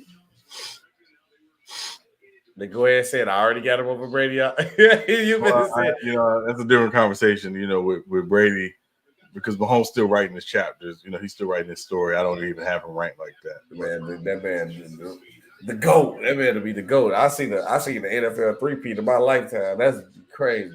I mean, listen, we don't ever see him. That's the thing. They don't happen. That's it. They don't have a lot of competition, but is this did this 40 time actually get him in that, or was it actually him in Texas? He was always in that first round conversation, but I think the 40 time definitely made it solidified. Yeah, where he was definitely going in the first round. And again, when you watch his tape, I mean, it translates. The 40 time he ran translates on what he showed on tape. So I'm more shocked that the Buffalo Bills actually gave the Kansas City Chiefs the pick. I would have told them, no, I would have went somewhere else. Well, again, they got a 3rd round pick and a 7th round pick out of the deal. They sent a 4th and a 7th back. Mm-hmm. And again, depending on their board, you know, they probably had 3 or 4 guys they were very good with on the board. I ain't doing business with you. I got to see you. I don't care. Yeah. Well, and also the financial implications of it as well, because the difference between paying the 28th pick and the 32nd pick, it's not huge, but you know, it helps. It does help. So you just want it from the team perspective. You just want the 5th-year option. You know, so yeah. I won't even care. I'll go back. I'm not trading with you. You our rival, right? Bleep. I'm hanging up. I can't do it. I'm not helping you, because now if Xavier Ward become a problem, the Bills is going to be part of the story. Like the Bills gave him that pick. Yeah. And they got rid of Diggs. Yeah. Who the Cowboys select? Tyler Guyton, tackle. Yeah, tackle, yeah. Yeah. And we mentioned it earlier about them, that, you know, again, they needed the offensive line with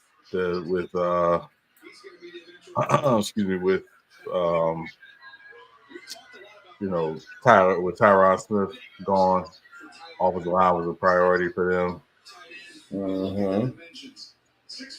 Somebody had a San Fran shirt on, and they thought his nephew was going to San Fran. Nope, he's going to Dallas. We did say this draft was deep with the O-line and the wide receivers. You can tell with the O-line. The O-line is gone. Yeah. I really don't like the Bills. That's true.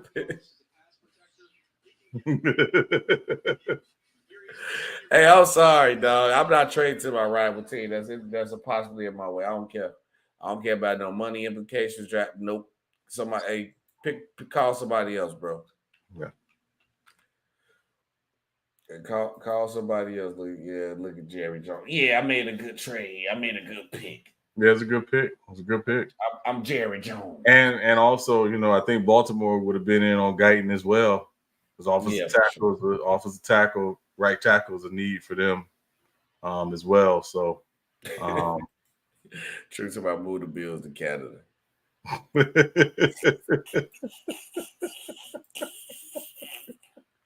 Hey, True, you gotta chill, dog. You gotta chill, bro. Oh man. Please tell me you still got that tweet up to show at the end of the draft. Yes, sir. I still got the link right here. I definitely do. Still hilarious.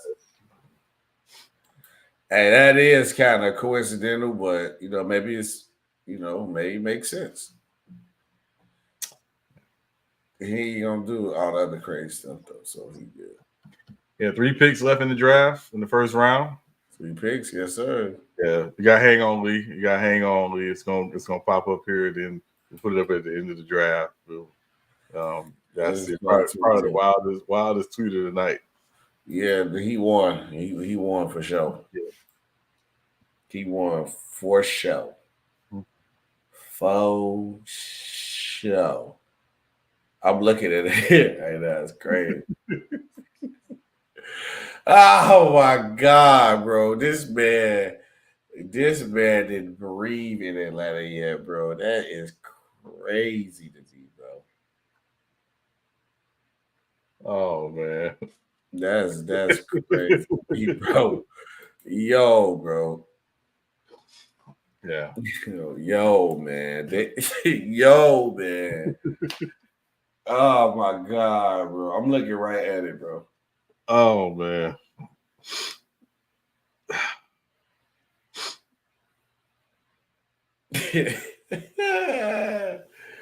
Okay, but with the Baltimore Ravens, I wonder where Tiffany at. What Tiffany at? Who you want your team to pick, Tiffany? I'm gonna say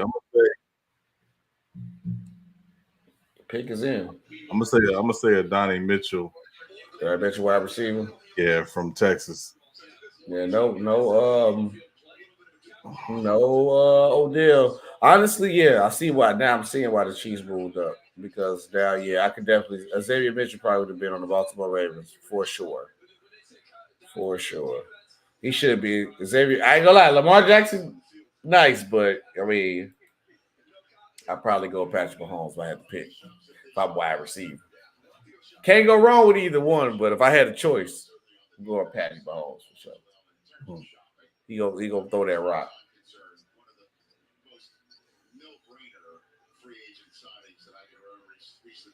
And I might win a championship too. So, and there you go there.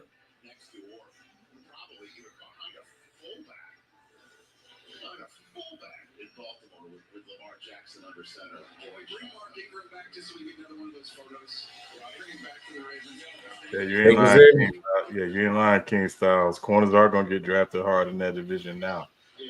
Mm-hmm.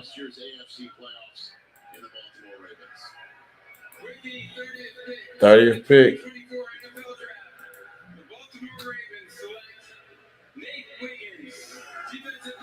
Nate Wiggins. Okay, all right. There you go. He's good. Yeah, he's good.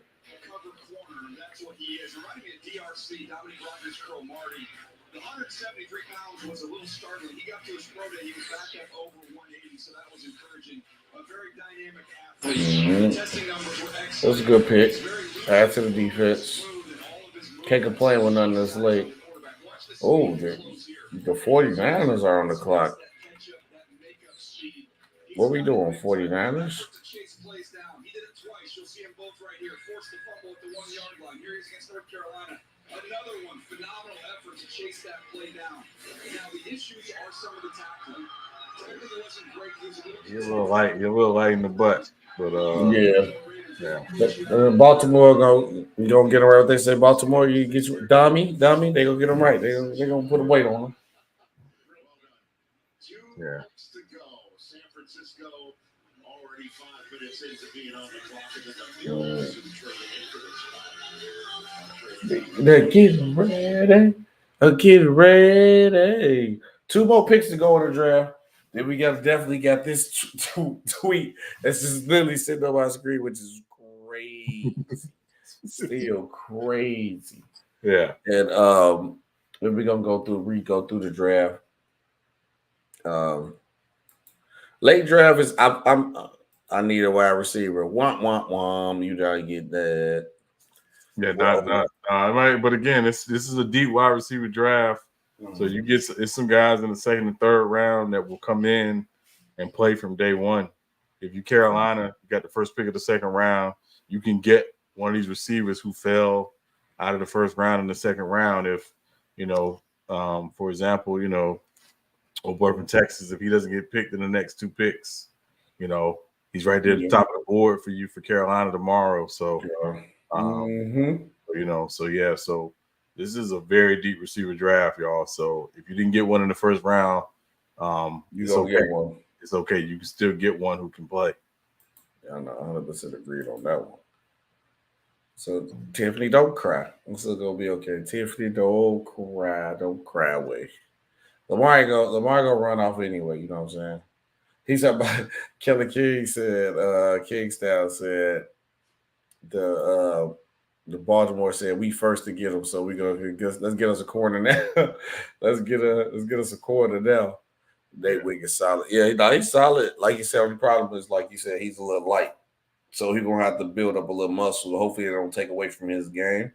Yeah, but yeah. I think he go in a great situation in Baltimore, the great defense in Baltimore, where they was one of the best defenses in the league. So that's like nobody getting picked this late is going in a bad situation. Honestly, the good thing with him going to Baltimore is he don't have to worry about tackling on Derrick Henry.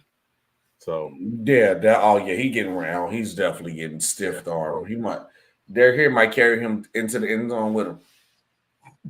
Honestly. So the 49ers are on the clock. Josh Dobbs. Why are you talking about Josh Dobbs? Leonard Floyd added this year. Okay, don't freeze screen. We ain't doing that. Don't freeze.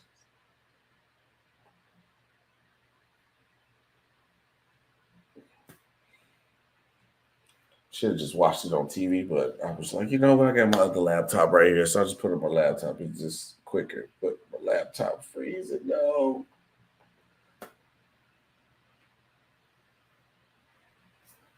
All right.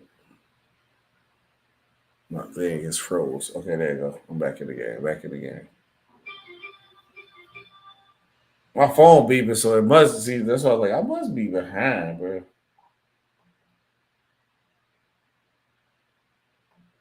Okay. We back. Okay, I'm back down. I'm like, this is the pick in for the 49ers? No. Pick is in for the 49ers. The pick is in. Bang, bang, Niner gang. One of the most annoying fan bases you could go to next to the Dallas Cowboys. I can tell you that. Right up there. You said they're the cousins of the Cowboys. Oh, yeah, they are the cousins of the Cowboys. They are one and the same. One and the same. Not even distant cousins. Almost first cousins for sure. Yeah. Okay. Dallas is on the clock. The pick is in. Ooh, looking back at this draft, yeah, man, this is a lot of stuff to highlight. Yeah, first round, and you know, one thing I'll tell people, man, I know we still got 2 picks left to go. You know, tomorrow and Saturday is how you build your team. Yes, you know, 2 pick rounds through 2 through 7. That's where you build. That's where you build your squad. So, you know, we can get hyped about the first round all we want. As you should, it's the first round. For the NFL 2 through 7, that's where you build your team. You know, because there's a lot of time people because the gems is somebody who you think that's gonna be great on somebody's team probably is in a whole nother round. Yeah. And be picks with these first round picks they don't even hit at all. Which is a possibility, or every first round pick could hit. I doubt it, but you never know. The pick is in, and Buffalo's on the clock. Solid first round though. The Bills, but I'm still looking at the Bills better than me. I wouldn't get Kansas City nothing. You sure about? Nope, I don't want nothing from you, dog. I'm about Petty Sean. I don't care. No. Listen, I understand you. Listen, because I got to see you. Whoever you pick, I got to see you off that. No, listen, I tell people all the time. If I'm trading with somebody, it's usually gonna be somebody in the other conference. I'm not somebody in the conference. I'm not gonna pay to see him. No, go to Dallas. 49ers, what? Oh my God. Let's see what they did.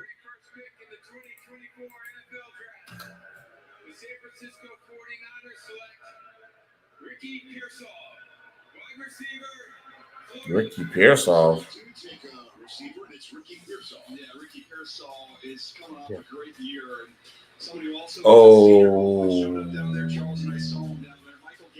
Was he projected to go first round? Oh, I'm missing him. No.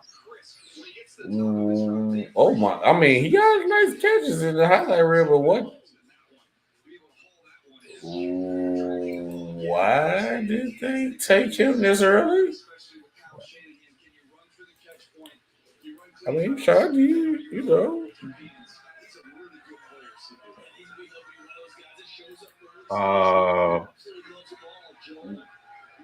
The one is another wide receiver that's supposed to be ranked higher than him. Yeah, a couple, quite a few. Now he must have impressed him in the workouts. Shout out Ricky. Shout out Ricky Pearsall, I guess. Oh wait, I mean, I just think, you know, if you're going to take a receiver, there were better guys on the board. The guy, I think he's good, he's solid, but I don't think he's special. Buffalo trade the pick to Carolina. So that means Buffalo got the first pick in the second round tomorrow. Yep. Got to. Yeah, but I mean, you know, I gotta think it's here to take. Yeah, exactly. Yeah. I gotta think this is to take the Mitchell from Texas. Yeah, exactly true. Exactly. Probably not day 2. We gonna do the show tomorrow, and we probably talk about it, but no, we're not a day 2, man. Yeah. I would probably say so. Look, my birthday this weekend, bro. I got too much running around to do, bro. Tomorrow and Saturday, bro. Yeah. Yeah, I gotta get the Niners the bad grade on this one. Is it worse than the Bo Knicks? No.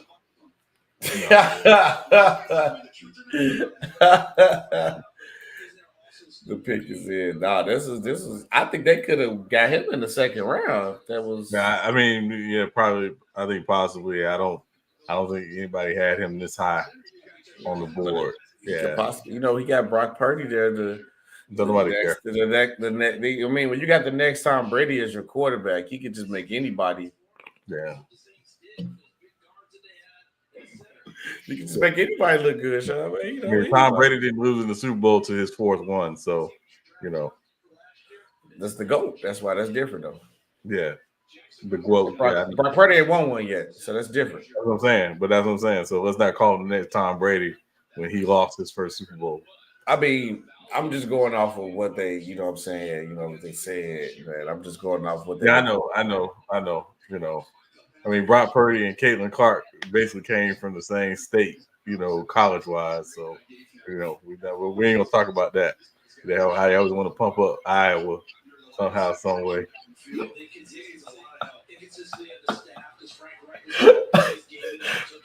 I mean, yeah, look, man, it's something about that Iowa water, man. The corn out there. Yeah, I don't know, man. You got the hype. Yeah, one of them really hyped, and the other one like low-key. I mean, I don't know which one is which. What you talking about there now? Yeah, you know which one look like low-key. Brock Purdy, right? Low-key Purdy, you know what I'm saying? No, he don't look like low-key. Yeah. If she became Loki's stunt double, you wouldn't even know the difference. They wouldn't even put on no makeup or nothing. Hey, look, man, I have nothing to do with this. Oh my God! I'm just real. Todd Hiddleston said, "Hey, I want to do Loki season 3. It's all right. We'll call little girl. She'll do it." Yeah. I mean, she get some more money, man. You know, WNBA checks ain't hitting. She turned down that bag from the big 3. I mean, hey, she could do. WNBA season ain't that long. She could shoot season 3 of Loki. Yeah. She'll be done by the summertime. Be over quick. You know, need it for Thor 5. Hey, Thor 5 gonna be coming, you know, out soon. You know.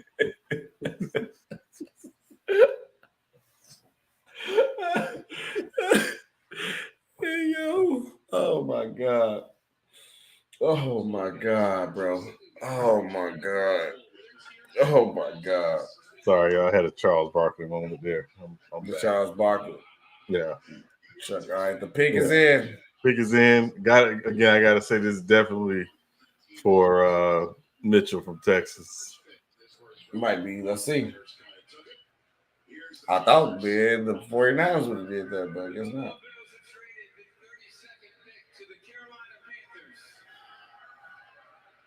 With the 32nd pick in the 2024 NFL Draft, the Carolina Panthers select Xavier Legate, wide receiver.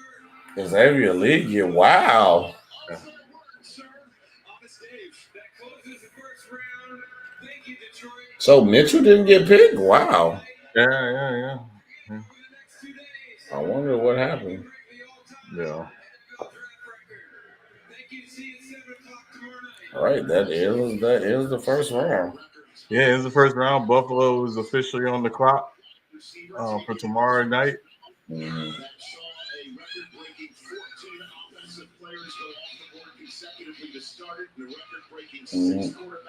Xavier League goes to the Panthers. AJ Brown upside, physical, yak.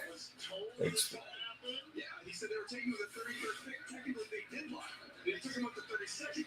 They traded up one spot. You're not supposed to tell everybody. No, that'll probably the last time. That's the last time that matters. So this is a big. Oh wait, so they said they was gonna take him next year. I mean, they told us gonna take him at 33rd pick. Yeah. Also, they got the guy they want. Okay, well they got the guy they wanted. They got a guy they wanted. They know him well. He's right in their backyard in South Carolina. You know, listen, they got a job. Their job is to do everything you can to help Bryce Young. And this pick helps Bryce Young, obviously. So we're now them getting Deontay Johnson from Pittsburgh this pick here. They're trying to upgrade around Bryce Young, and they know they had to after last season. Yeah, So, you gotta make the job easier for that young quarterback. and That's your quarterback of the future. Yeah, if you see his highlights, he can run, he can move, and he Yeah, can get he can separation, and that's going to be the big thing is getting guys who can get separation and get open for Bryce. So the crazy part about it is when people do their player comparisons and you look at them side by side, actually looking at his tape and then going to the highlights they pick, or they just did a good job picking the highlights. He do look like AJ Brown running down the field, though. He do look like AJ Brown. Look, he got like AJ Brown. Yeah. So we appreciate a lot of y'all guys coming into the show. We appreciate you guys watching the stream. We gonna do obviously I gotta show the tweet. We gonna recap the draft real quick. So in order, we got Caleb Williams, Jaden Daniels, Drake May, Harrison Jr., alt at left tackle, Neighbors, Layden, Michael Penix Jr., which was crazy, O'Dozier, JJ McCarthy. Those are the top 10 picks. Obviously, I don't want to go through 1 through 30. Obviously, you watch the stream, go back and watch the picks on their live. But the top 10 picks for sure were crazy. But this one stuck out a lot, obviously. And it stuck out so much that with the Atlanta fan base that Sean showed me this tweet. It says, dogs in Atlanta are watching the Falcons select a black left-handed quarterback named Michael. Is crazy, dog. This man ain't even breathed in Atlanta yet when they got the Vic slanted. That's crazy. Hey, yo, no way, no how, dog. No way, no how, bro. This man ain't breathed 2 seconds and he got the Michael Vick jokes already, bro. Oh my God. That's crazy, brother. That is crazy. That is wild. Yeah, man, oh man. No, man, it's right. But this has been the Real Takes Over Fake Debates Draft Special. Obviously, get real quick though, Sean. What pick is we looking at as the under? We didn't do our underrated picks, but what pick is we looking at as the underrated pick for you? Definitely Philly. Definitely Philly getting corner from Toledo. I think he's getting the best corner in the draft. It's a great pick for them. Typical Philly pick. So yeah, and yeah, so that one, and then obviously Chiefs getting Xavier Worthy, the Chiefs doing what the Chiefs do.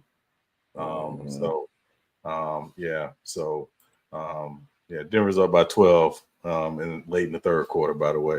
The Lakers was just up. These dudes suck, bro. He sucks so bad, bro. Now, for me, I definitely got to be the Bo Nix to Denver Broncos. I think like to go get a quarterback of that stature at that point in time at 12 is going to change the franchise. The next Drew Brees, Sean Payton combination is just going to be next level, man. So, yeah, I don't know what sarcasm is. I don't know what to say, but yeah. I hate to admit it. It's definitely the Chiefs getting Xavier Worthy at the where they just got him at. I think that's going to be great. Also, the Michael Penix to Atlanta. I know we made a joke about it, but I like that move because of the fact that Michael Penix is actually sit back and learn the game. There's no rush to get him out there. As much as Kirk Cousins, I'm so confused of why they picked this guy. There ain't no confusion. He's the future of the team, and that's gonna end all the Shador to Atlanta things going on too. So I know a lot of people gonna want to say Shador's going to Atlanta, and that's over with now. He ain't going to Atlanta now. Yeah, and I mean, and again, there's no slight to Caleb Williams or Jaden Daniels or Drake May, but the best pure thrower of the football in this draft, in my humble opinion, is Michael Penix Jr. And so Atlanta, while people thought, they wouldn't be in the market because of obviously the Kirk Cousins signing, Penix and apparently, Penix met Raheem Morris. Raheem Morris, fell in love with him. That's who he wanted. And I will remind people, Raheem Morris' first time as a head coach was in Tampa. The first pick they took was a quarterback. It was Josh Freeman from Kansas State, who, while things didn't work out long term, part because Raheem Morris got fired, he actually played pretty well under Raheem Morris. So, I think Raheem Morris, even as a defensive guy, primarily who's worked on the offensive side of the ball, he understands the value of getting the quarterback you want. Yeah, the quarterback he wanted, and so him and Penix are tied at the hip for Atlanta. And we all think Atlanta, based on just how that team is built anyway, is probably a playoff team this year anyway. Yes. But, that said, long term, this is a great pick for the Atlanta Falcons. And again, look at what they got. They got their future quarterback. They got their running back locked up. They got their receiver. And they got the best young tight ends in the game. They are set. And if you're in that division, as my team is, I don't want to see them for the next 10 years because they're going to be really good. They're going to be good. So. True. And that's the point that people forgetting. I'm shocked that they took him and had the cojones to do it. But people forgetting Kirk Cousins is coming off injury. We don't know if Kirk Cousins is going to be the same. Right. I'm shocked that he got paid the way he got paid off the injury that he got. But an older quarterback off of injury, like you said, it's definitely a great pick for Atlanta. But it was definitely great to have the draft here on Real Take So Faith the Base. I appreciate everybody, all you guys who watched the stream. Yeah. Tune in tomorrow. We'll be live. We're going to have a little basketball because obviously the Lakers finna lose again. So this going to be a Fernando. It's definitely going to be an extravagant party tomorrow. We're going to recap a couple of the draft picks. We definitely going to talk about, obviously, the Michael Penix. Bo Nix for sure. I definitely was a couple of the JJ, obviously JJ to there. What else is like something that sticks out? Maybe the Drake made the Patriots. I mean, it just felt like it was just a Patriot pick. But we'll go over me and Sean to chop it up, and we'll figure out what picks we really want to go into and talk about it and see what's its benefits, good or bad. So I appreciate you guys watching. It's been Real Takes Over Fake Debates with SB and Sean Webb. So see you guys on tomorrow. On to the next one, man. We are out of here. Salute everybody. Thank you. Salute.